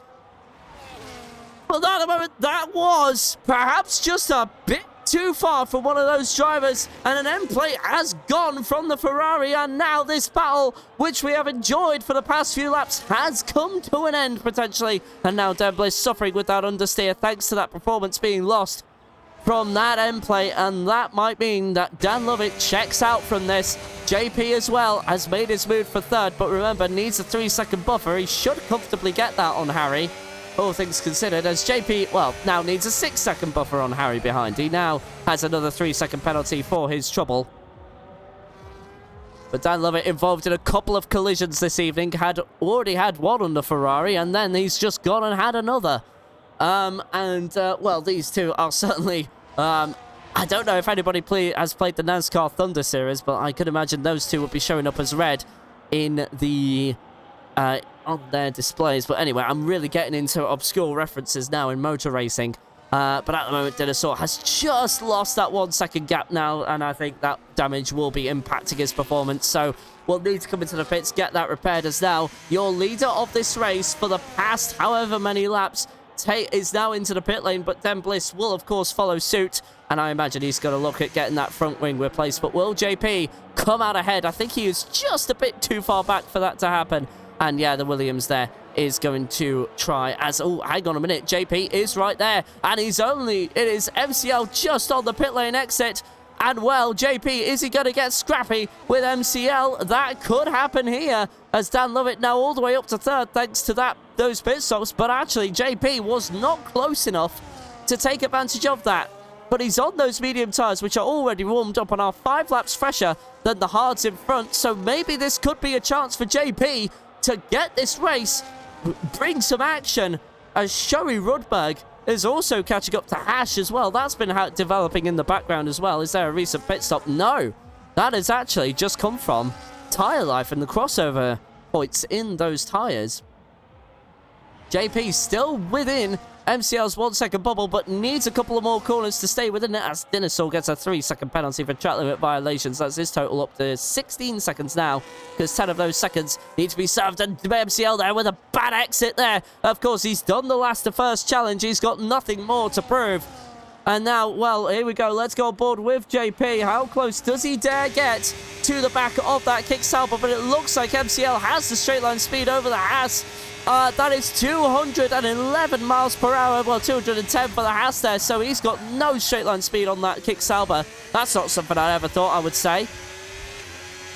But JP gets the better exit, so his car is set up for the corners rather than the straights. But then, of course, in all of this as well, Harry is right alongside the other kick Sauber of Shoei Rudberg here. I was going to say something else there, which would have gotten the name wrong. But anyway, as the Racing Bulls gets that move done, and that's the Aston Martin wide through that complex of turns, and the Red Bull of Chucky as Matt Tudor has come into the pits for his final stop in all reality. Hard tyres for him as now Harry gets the move done on Hash, and that is 2 cars in 4 corners, and that is an impressive attack rate from the Aston Martin was very close to contact there, but no dice at the moment. But now your battle for the lead is also hotting up, because JP is 0.4 of a second behind MCL, so putting the other kick Sauber under some pressure as Shoei Rudberg gets left behind. But at the moment, this is the battle that is more likely to incur some overtake.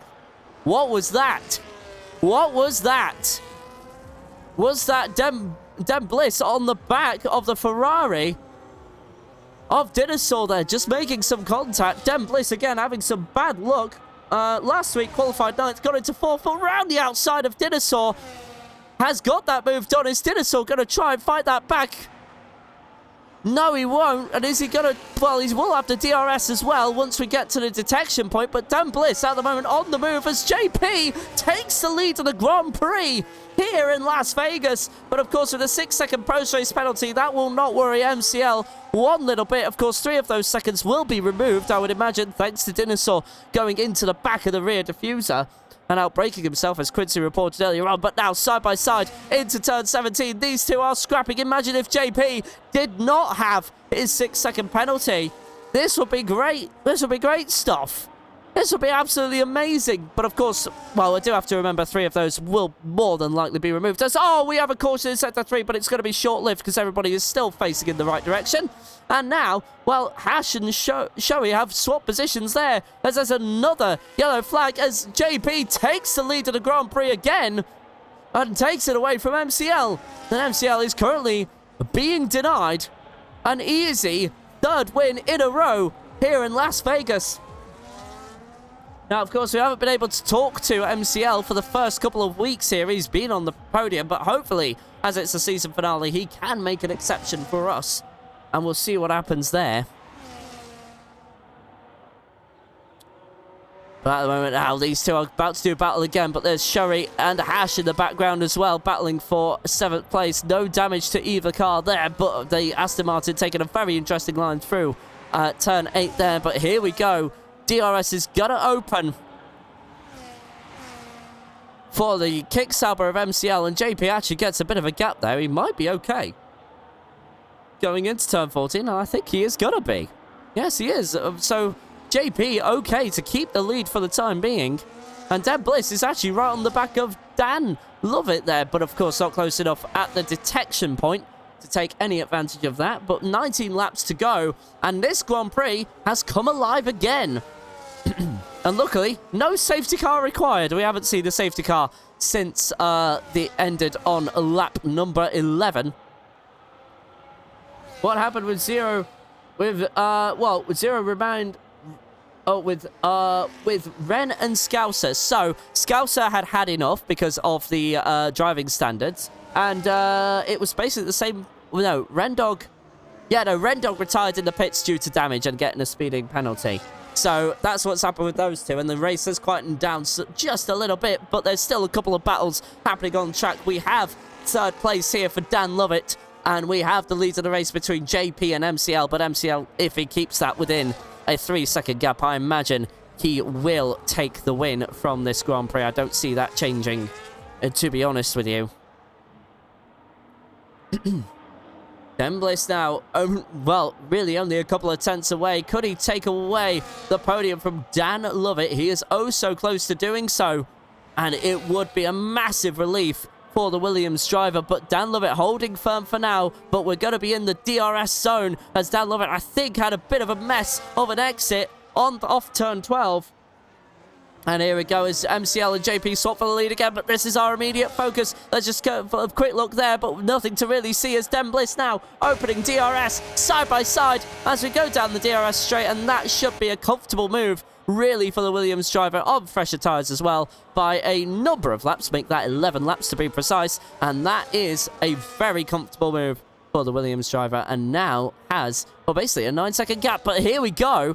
It is going to be MCL and JP going side by side for the lead of the race again. And, well, the King Sauber trying to break the slipstream there by weaving left and right. But JP, it doesn't phase him one little bit. He's going right back past the King Sauber. And if JP becomes the British Minister of Defence, this could bring Dan Bliss into the lead. And we will have an emphatic ending to this Grand Prix. And all of a sudden, this could get interesting again.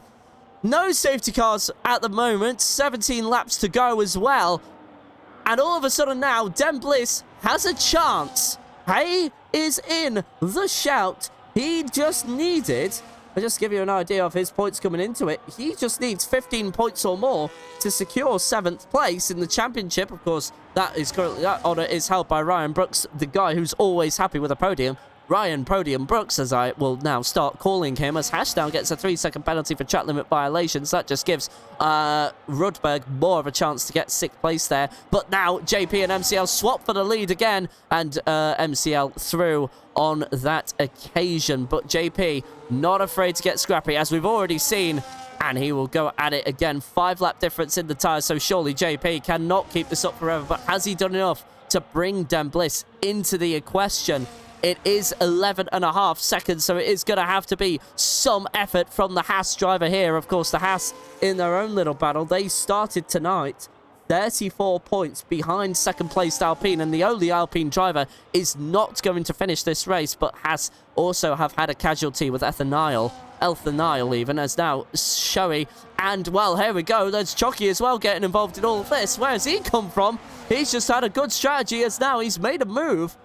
But JP is now, started to check out, so I think this is going to be MCL's all day long. So Dan Bliss now just really needs to catch up. And Dan Lovett into the pits as well. He's on a fresh set of hards. Oh, it's just skirted with the line of the pit lane exit there. But it's going to be a long way up for the champion of Season 1. Of course, that was confirmed last week after a 6-car finish in Montreal. And at the moment now, just going through turn number 12, and JP is currently starting to catch up. But here we go again. Is there going to be more battling here as JP has probably saved his battery? Let's have a look. He's got a bunch of battery, over 30% as he goes to the DRS line. That's now at 4 tenths. Make that 3 tenths. Make that 2 tenths. And all of a sudden, he's going to go side by side into this corner. The lead of this race being decided. Well, JP is activating his British Ministry of Defence rights as MCL. Not happy with the Haas there. But he is free to fight if he can remove those 6 seconds. I was meant to race tonight. Oh, what was your name?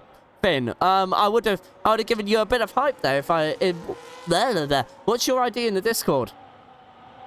As I sort my English out, but here we go. Den Bliss now within 10.5 seconds with 15 laps to go. Hash with another penalty, and Sherry might be under pressure from the Red Bull of Chucky here. Let's have a look at the tyres. It is 5-lap difference, but those hard tyres should just be better than Fit F1. Okay. I'll keep an eye out for you next season then, don't worry. As now we're seeing second stops from Shoei and Chucky. Not maybe too much of a surprise there, considering the tyre life there, but that means a few drivers will benefit from positions as Dan Lovett now up into 5th. But who has the fresher tyres between him and Harry? It is Dan by 5 laps. We'll soon find out there. My user is Fintin Ho. There you go. Got there eventually. I hope I'm right. Fintin Ho. As there we go. And that is Dinosaur battling with the Red Bull now. Has he knocked out that 10-second penalty, Dinosaur? Yes, he has. But he's only really fighting with Hash there, to be honest with you. As now Rudberg is up into 6th after his pit stop, of course. We have a caution in sector 1 for Hash at the back of the field there. Continues on, so it must have been a brief mistake, but Dinosaur was right up close and personal there. But nowhere to go as the Kick Sauber has made a massive mistake there. And all this battling means that Den Bliss is given a chance. Has now the JP given some front wing damage, and MCL is in the pits. No, he isn't. The dummy move there from the Kick Sauber. I keep thinking we are missing an end plate from JP. I don't think... No, we're not. We're not. Okay. And guess what? 9 seconds now. All of this battling is bringing Den Bliss into the picture. Oh, it is coming down, and it is going to be an interesting final few laps here as MCL is on the fresher tyres, and he's trying to break that slipstream to JP, but he can't do anything. JP is scrapping like he is in this championship. He isn't in the picture.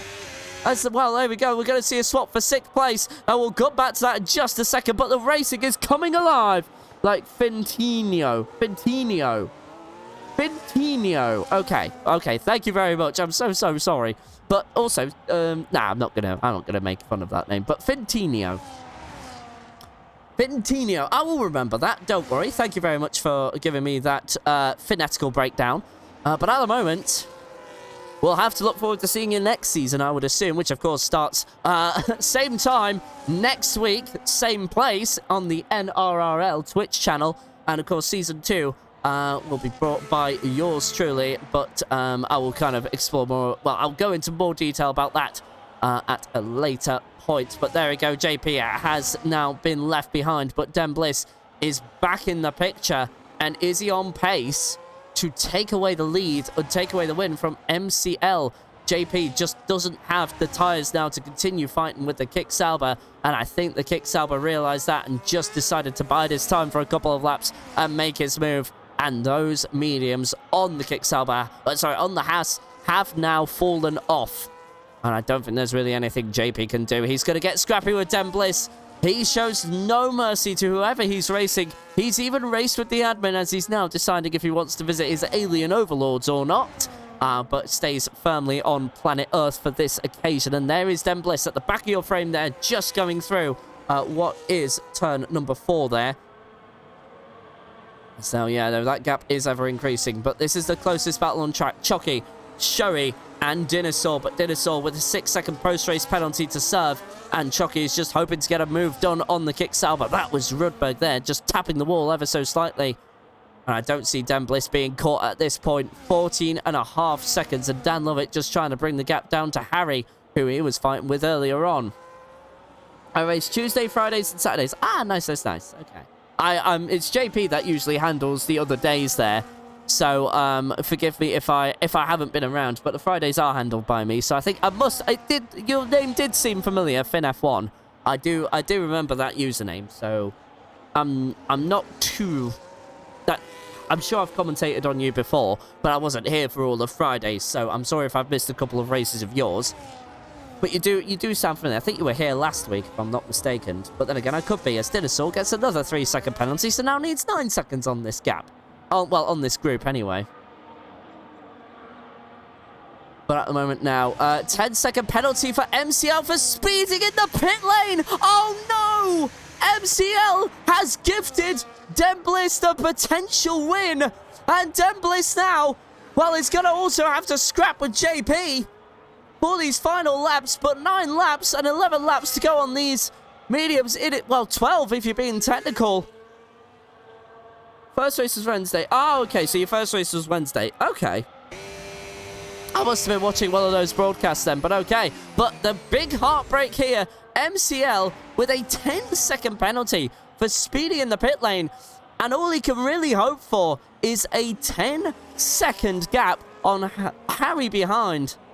And that's really all he can do, as now Cherry Rudberg goes down the outside of the Ferrari of Dinosaur and gets that move done. But the Ferrari trying to fight back. And we'll soon see how that goes down. But at the moment now, right up to the rear diffuser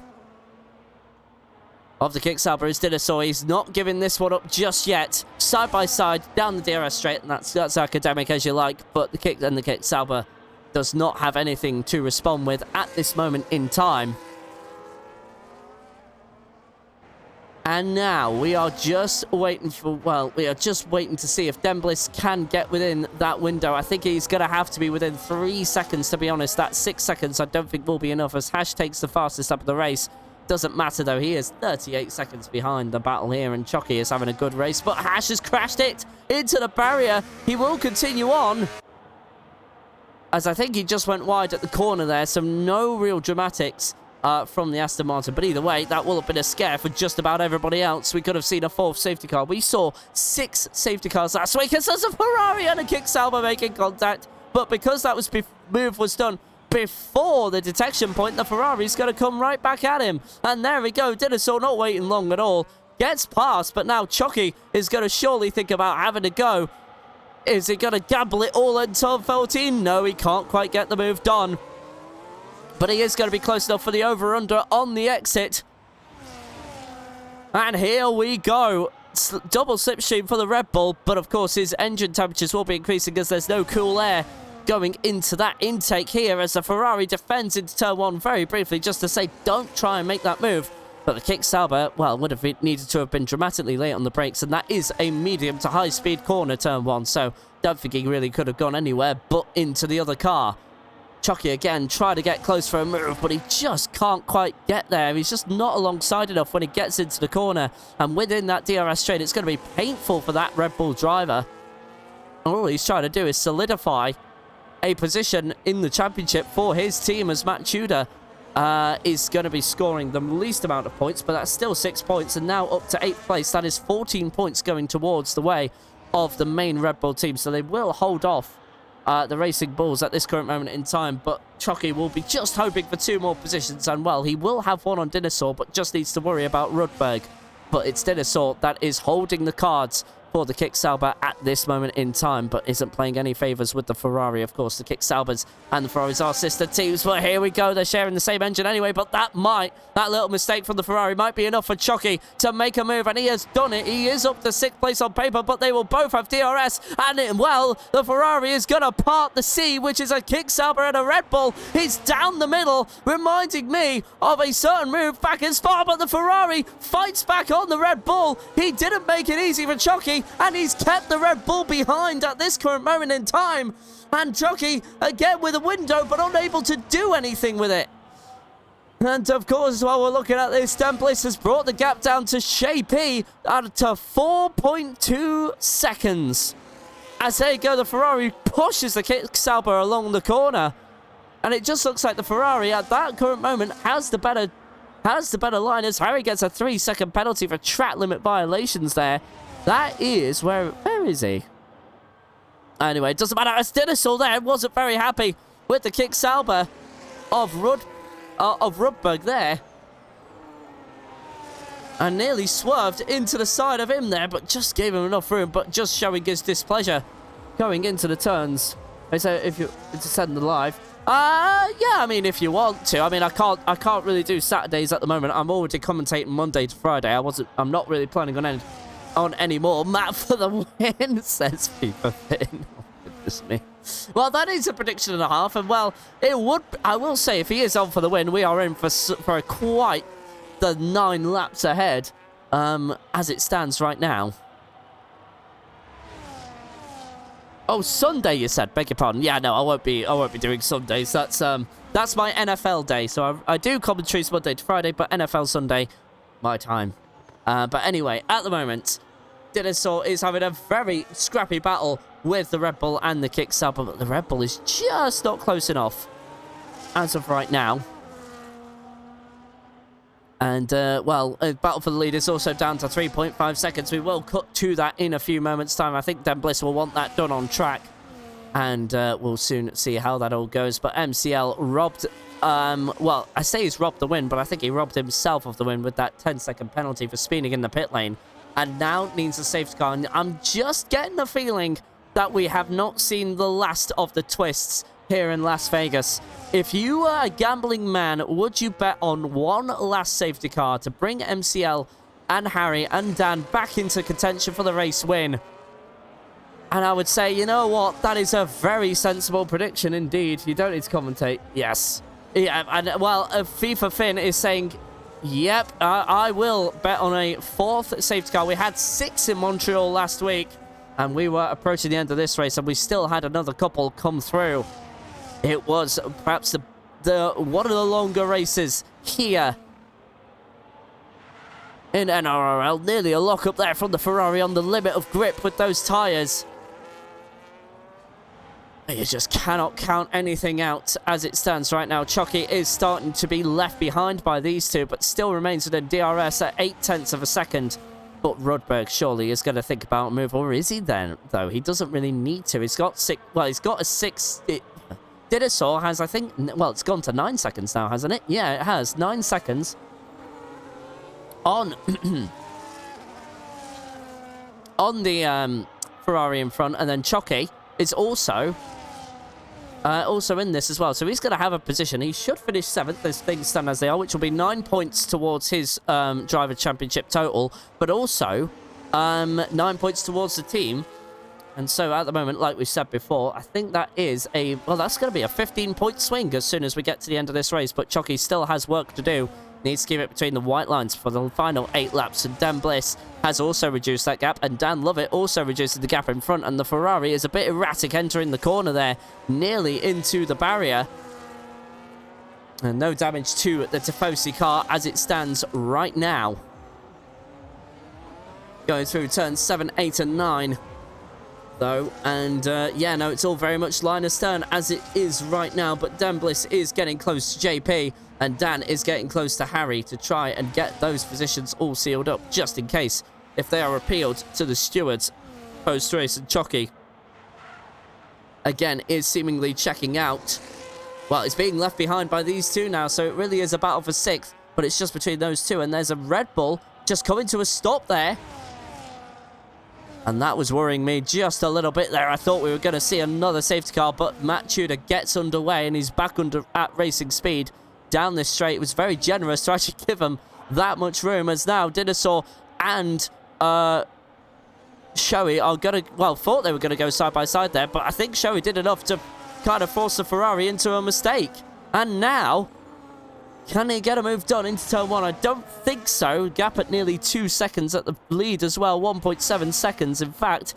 Now, just for a more accurate representation, the Ferrari there cuts off the Kicksauber from taking the outside line going into turn 1. Let's just set the tyre life here. 3 laps difference between Sherry and the Ferrari of Dinosaur there. And here we go. As the Red Bull there, I thought, went into the barrier for a hot moment. And here we go. The Ferrari, despite not really being in this, has got 9 seconds post-race to service. Now, there you go. Dan Lovett and Harry do indeed make the swap, but I think Harry is going to try and come back on that. That actually caught up with me very quickly. I was keeping an eye on the gap for the lead, and then all of a sudden we've seen this. But also, I think we're going to miss an overtake if we're not lucky if we don't cut back sooner rather than later. But here we go. We're going to see these two go side by side again. And it looks like Harry has the better straight line speed, better contact between the two. That's not the first time that's happened. And MCL is even caught up to the back of this, so he could also remove his penalty. That would be an interesting final Grand Prix in Las Vegas. And at the moment now, Harry is still, well, in front of Dan as it stands right now. But Dan is also going to try down the inside. Final corner here, 17th turn. That could have ended badly, but it's still going as now Shoei has just got past as Dan Lovett and Harry Shoei gets past for 6th place there. As Harry and Dan Lovett are doing battle still. Dan got past and through into turn 1, and Den Bliss is also on the battle for the lead. He's underneath a second, so it's all kicking off here in the final few laps. It won't take much, and there's MCL in the background as well. Imagine if MCL didn't have his 10-second penalty. This could have been such an epic conclusion, but sadly, due to penalties and mistakes on the drivers, we are being denied a genuine battle on track. But then again, if MCL appeals to remove his 10-second penalty, then he's still in this. So also for JP, I think he is going to have 3 seconds removed from his time.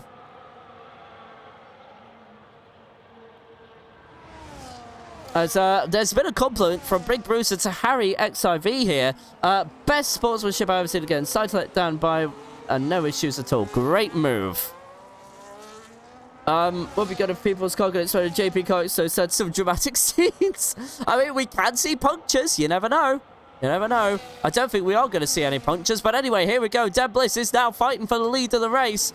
And if we get to lap 47 out of 50, there will be no further safety cars. So one more lap for something else to happen. But I don't think that's going to happen. But then again, if it's to happen here. And at the moment, this now has our attention after Harry has conceded to Dan now, and Dan is 22 seconds away from this battle. No way he could get that in within the 5 laps, but I do believe it's 3 or 4 laps to go. We don't see the safety car again, and no matter what happens, it would just be a VSC. If anything was to happen. No rain either approaching the Vegas circuit. Here we go, though.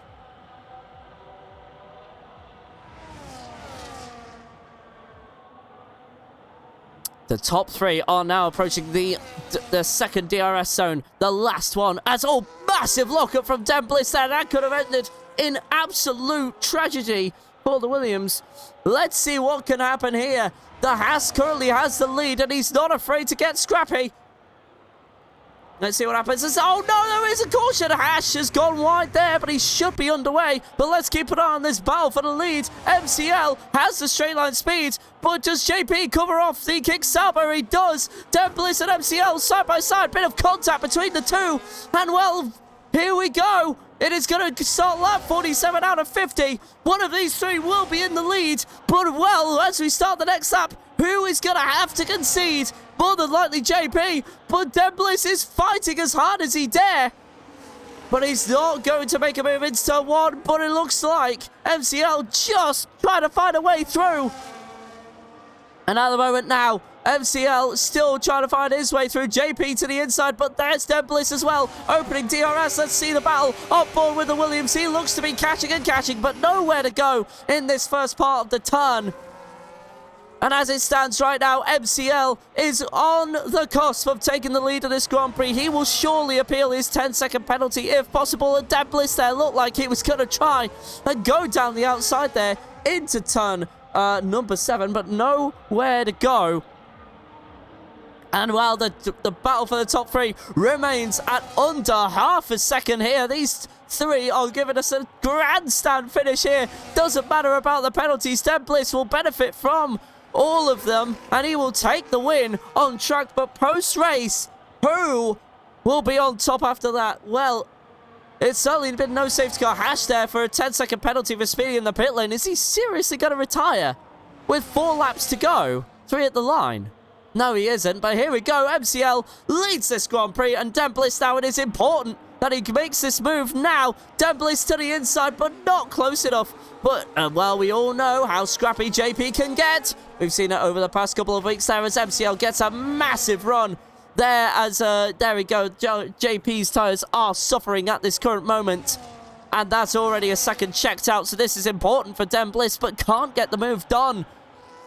And that is MCL taking the lead to the Grand Prix. And if he is to appeal that, well, he will get very lucky indeed, as Hashdown with another 3-second penalty for track limit violations. But JP, not afraid to get scrappy either, but doesn't really fight the Williams either. He lets him, well, he's actually generous and just lets him go. JP, I think, realised that fight just wasn't on as soon as he lost it through turn number 3 and 4, technically.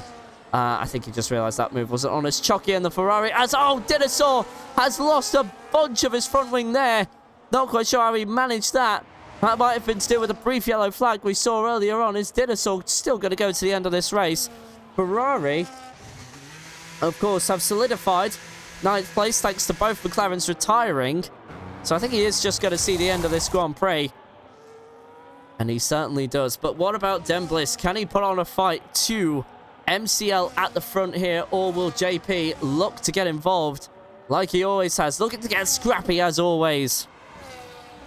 Well, of course, wait and see, but that's already 1.6 seconds down the Las Vegas strip, and JP, it looks to be catching up yet again. Here we go, 2 laps to go at the line. MCL on, well, I would say on to take his 3rd win in a row, but of course under a bit of question to absolutely, well, no question at all, will have to appeal that 10-second penalty for speeding in the pit lane. Or maybe the rules don't allow it. Of course, we will try and chat to MCL at the end of this race, but 2 laps to go. There's not much longer left in this Grand Prix, as there is only, well, yeah, no, as I said there, there's only the closest battle at the moment is between these 2 drivers.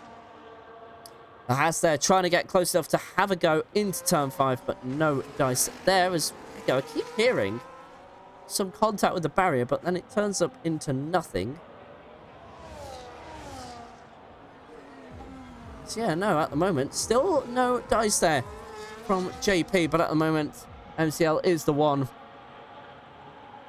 who is currently on top as things stand right now. We are currently just waiting for the Grand Prix to conclude. It's rather calm. It's calmed down, and of course, it's a very different pace to what it was and in these first 12 laps. And since then, we've had no interruptions apart from a short VSC from virtual race control, thanks to a crash. I think it was somebody missing their front wing, but that feels like a lifetime ago. As JP again is probably going to do battle with Den Bliss going into the final lap. And here we go again. Caution in sector 1. It won't matter at all. There'll be no intervening from race control, as we've already said. And the final lap now is going to be a great battle for 2nd place here. But JP was 6 seconds to serve post-race. But I think one of those 3 seconds will be removed as he was pushed along by Dinosaur at the moment. And it is about a 3.9 mile stretch to go to the final lap. MCL is on top in this regard, but I don't know if he's going to stay there, to be honest with you. We will have to appeal that with the stewards if he can do so. Dan Levitt might be just feeling a little bit sore and disappointed there, but of course it was able to get up to 4th place. But also, as an admin, he, well, again, some of the racing is going to have to come under review. And, of course, it hasn't been as bad as last week by any means of the stretch.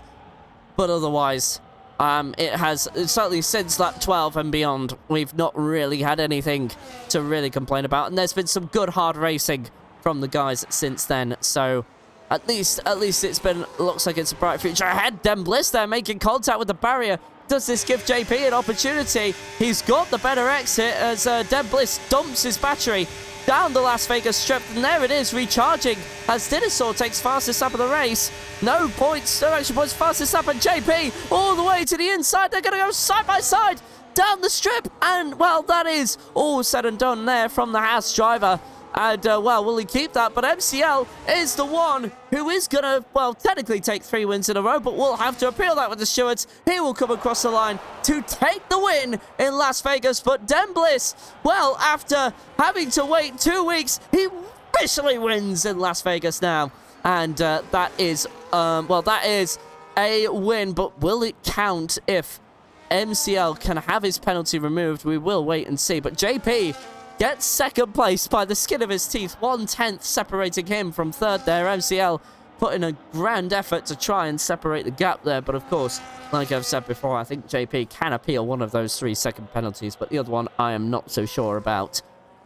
As now the racing has now completed, as Shoei will also come to the end of the race. In 6th place there, Chucky with 7th place. And well, the Red Bulls will not be overtaken by the Racing Bulls. 5th gains you 12 points.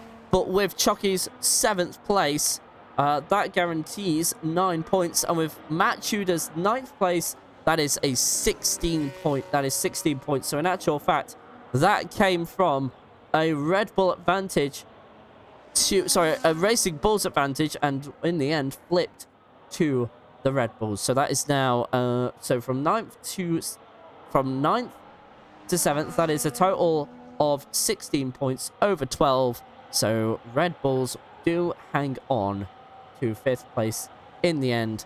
But the Williams team, who get a, well, I'm trying to see if they've got a massive jump here. So let's just take a screenshot of this. Just going to try and calculate. So Williams get the full 25 points. They do jump ahead of Alpine. So they go up to 110 points. So Alpine no longer runners up. Williams get that. But the Sauber points are the ones I'm more worried about. So, of course, we'll check that in a second. We'll confirm your top 10 in just a moment and confirm your 6 non-finishers. Vamos, says Dan Bliss there. Finally, a win comes his way. As there he is on the podium.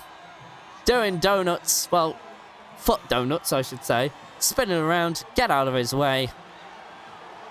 And he's on the podium at last. Dan Bliss, it's been coming for a couple of weeks. He's had the pace. But finally, the consistency pays off. Although it might be... there might be appeal coming from the Kick Sauber, but of course I think we'll try and have a word with him as it's the final race of the season. We will be straight into Season 2 next week, so don't go anywhere on NRRL. I will be back with you on this channel next week. But of course, let's have a look at your accolades for the final time in Season 1. Race winner, Dan Bliss. Fastest lap came from Dinosaur. Driver of the day, MCL. And yeah, there's no real... Well, I say that, but then he had that 10-second penalty. Most overtakes, JP. Cleanest driver is Chucky. So, but let's see. I don't know. Tough one, really, in all honesty. So let me take a screenshot again.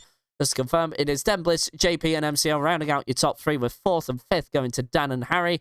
6th to 10th is Rudberg, Chucky, Dinosaur, Matt Tudor, and Hash. And your 6 non-finishers, Rendog, Fake Scouser, Paul Cod, Big Bruiser, Ethanile, and I Have No Grip. And that rounds out at least the racing portion of this. But of course, I think we will have some post-race interviews to come. I'm just going to mute and deafen myself just for the time being. As we will soon, I'm sure somebody will come into the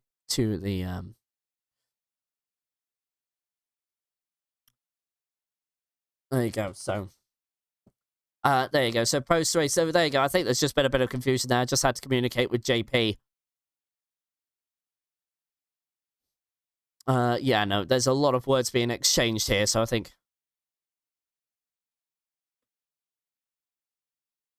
Now, here we go. So I'm just going to try and go through well, of course, so Judge tried to arrange a couple of things here, but I just want to check the standings here. So Den Bliss, 25 points. So that is Williams up to 2nd for now, but with Kick Sauber going 3rd and 6th, that is 3rd, 18, and then 6th is 10, so that's 28 points. Needs to score. I think Sauber have done it. Sauber have got runner-up. Yes, they have. Yeah, I think MCL has... No, sorry. I think Sauber have done it. Let me just calculate this very quick. Hang on. Oh, I've got this wrong, actually. So it would be Williams on 108, thanks to Dan Bliss's win. Because they were on 93 points coming into this. So they go to 108. But Sauber, thanks to, obviously, 3rd and 6th. Of course, these are 28. Yeah, Sauber have done it. Sauber are runners-up. There you go. 3. So, yeah, no, there we go. Sauber are runners-up. MCL, are you joining us in the comms box? I am also waiting for Den Bliss to join the commentary box. as well. Den Bliss, can you make your way through the commentary box, please? And MCL, please make your way to the commentary box. So there is Den Bliss. We'll just see if we've got any word from MCL. Don't worry, I am on mute and deaf, and I will come off of it in just a second. We do have some things to talk about. Of course, we will be covering those first 8 laps in, well, not in too much detail, to be honest with you.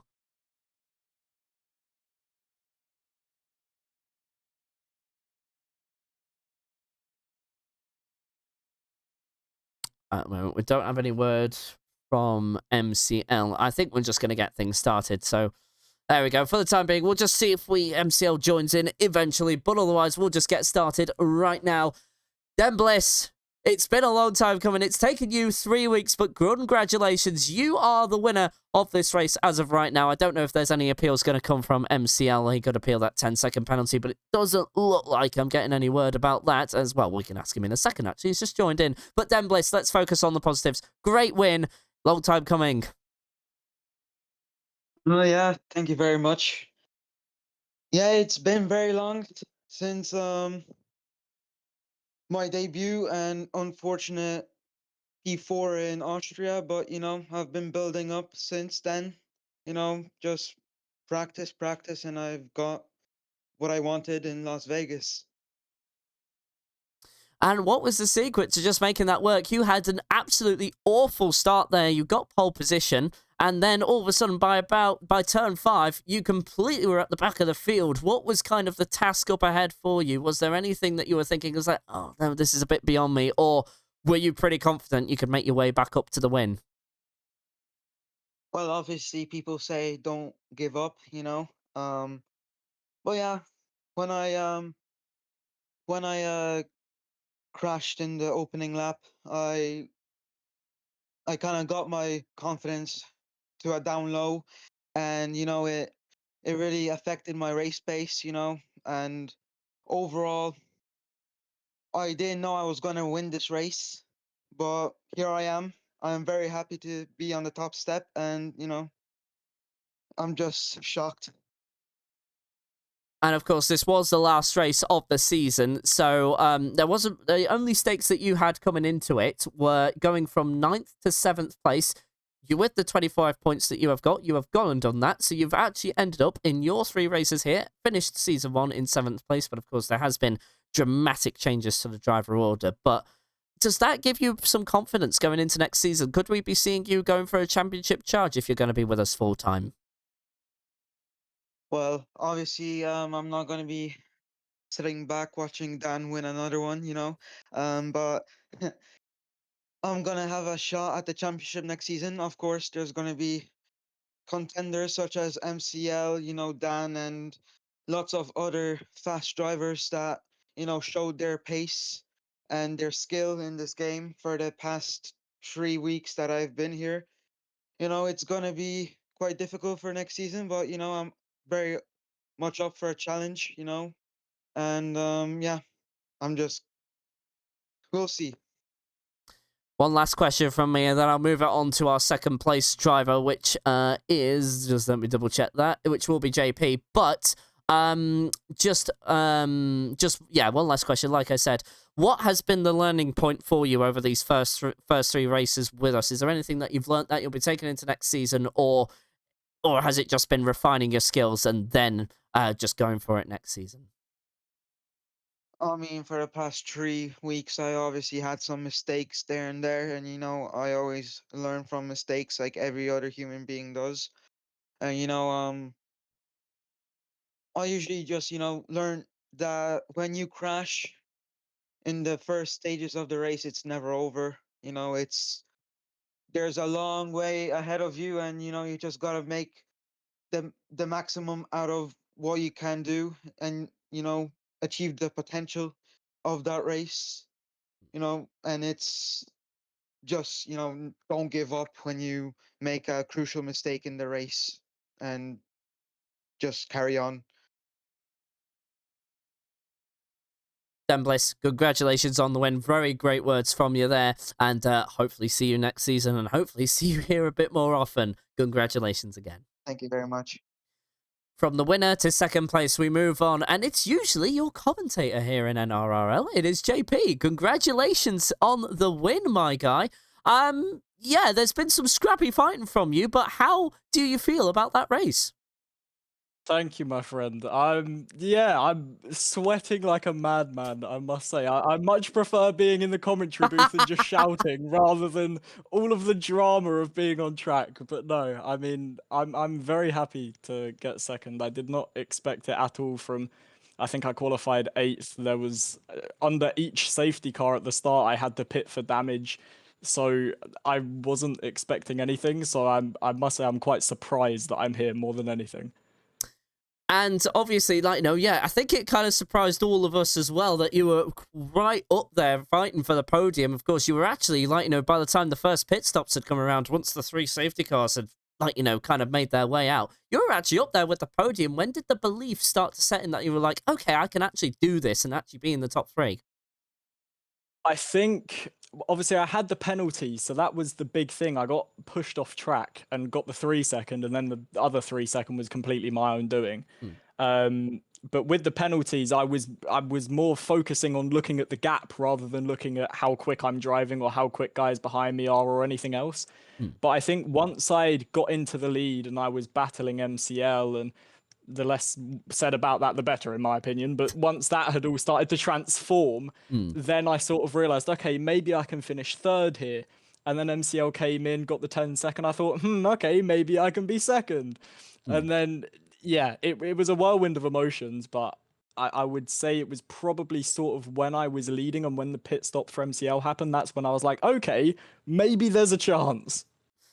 And obviously, if you are going to be driving full-time on Fridays next season, what would be your biggest learning point from these 3 races that you have done, or maybe 2 races, forgive me there. I can't quite think off the top of my head.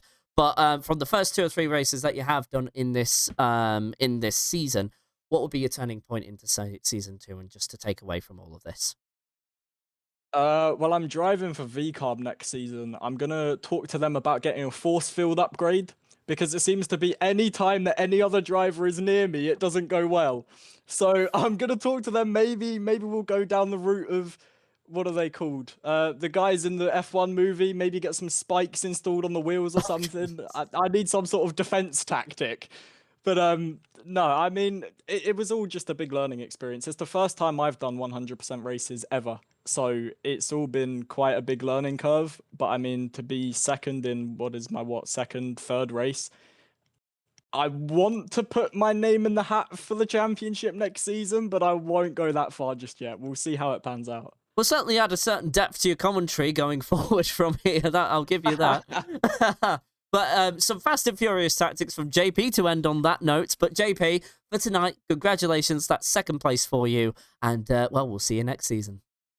Thank you very much, buddy. Appreciate you. You're welcome. Bye-bye. Last but most definitely not least, it could have been 3 in a row for MCL, but it just didn't quite come to fruition. A 10-second pit lane speeding penalty came his way. But regardless, 3rd place is 3rd place. Congratulations on that. MCL, how are you feeling after all of that?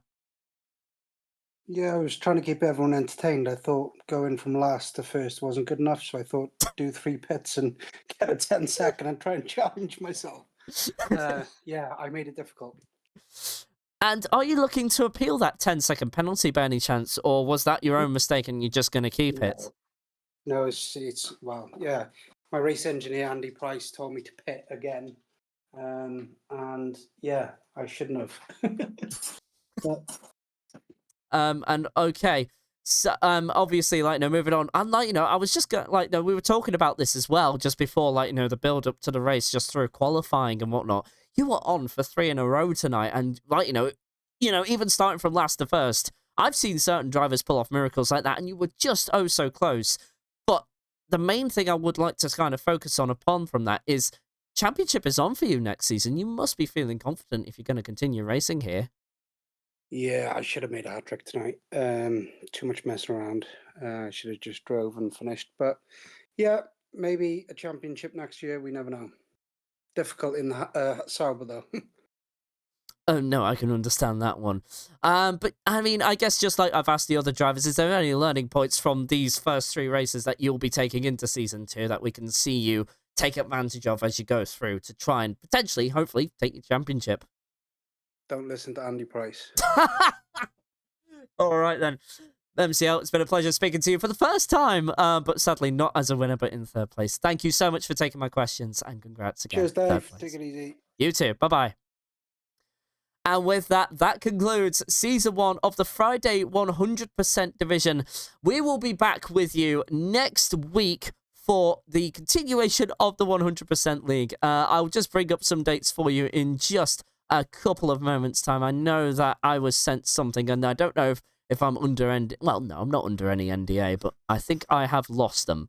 So I know that we do have some dates confirmed, but I don't know. I know we have the dates confirmed, but I don't quite remember the tracks. But otherwise, this has been your season for the for Season 1. Ryan Brooks as well, if he is to make a comeback, he could potentially be in championship contention as well. Don't forget Noah as well. If Quincy is going to come back with us, of course, after absolutely flying into murder at the hairpin of turn 10 last week in Montreal. It was certainly one of the moments there, but of course MCL unable to make it a hat trick, and well, I don't think he's really going to take that 10-second penalty anywhere. So Den Bliss has taken his first win of the Nitro Realistic Racing League, and that is for Season 1 Friday nights at the very least. But otherwise, that has been Season 1, and that concludes the 8 rounds that have come and gone. What an 8 rounds those were! Different winners across different races, but in the end of the day, it was Dan Lovett with the consistency. Remember, he got 4 or 5 podiums in a row throughout the season. In fact, I can just go through those very quickly. So he got 1, 2, 3, 4. But he got 4 in a row then. So then he got a podium last week, but couldn't get a podium. So only 3 out of the 8 races, he was outside of that top 8, and of course, taking a win in round 4. And that was in Spain there. So, of course, even it says there on the graphic for you. So, guys, thank you all so much. From everybody here at NRRL, we all wish you a very good morning, good afternoon, good evening, or good night. Stay safe. Stay alive. We will be back with myself next week. But JP will be back in the commentary box for all the other days NRRL are live. So, from JP and myself, we will see you again very, very soon. And I will see you next week on Friday.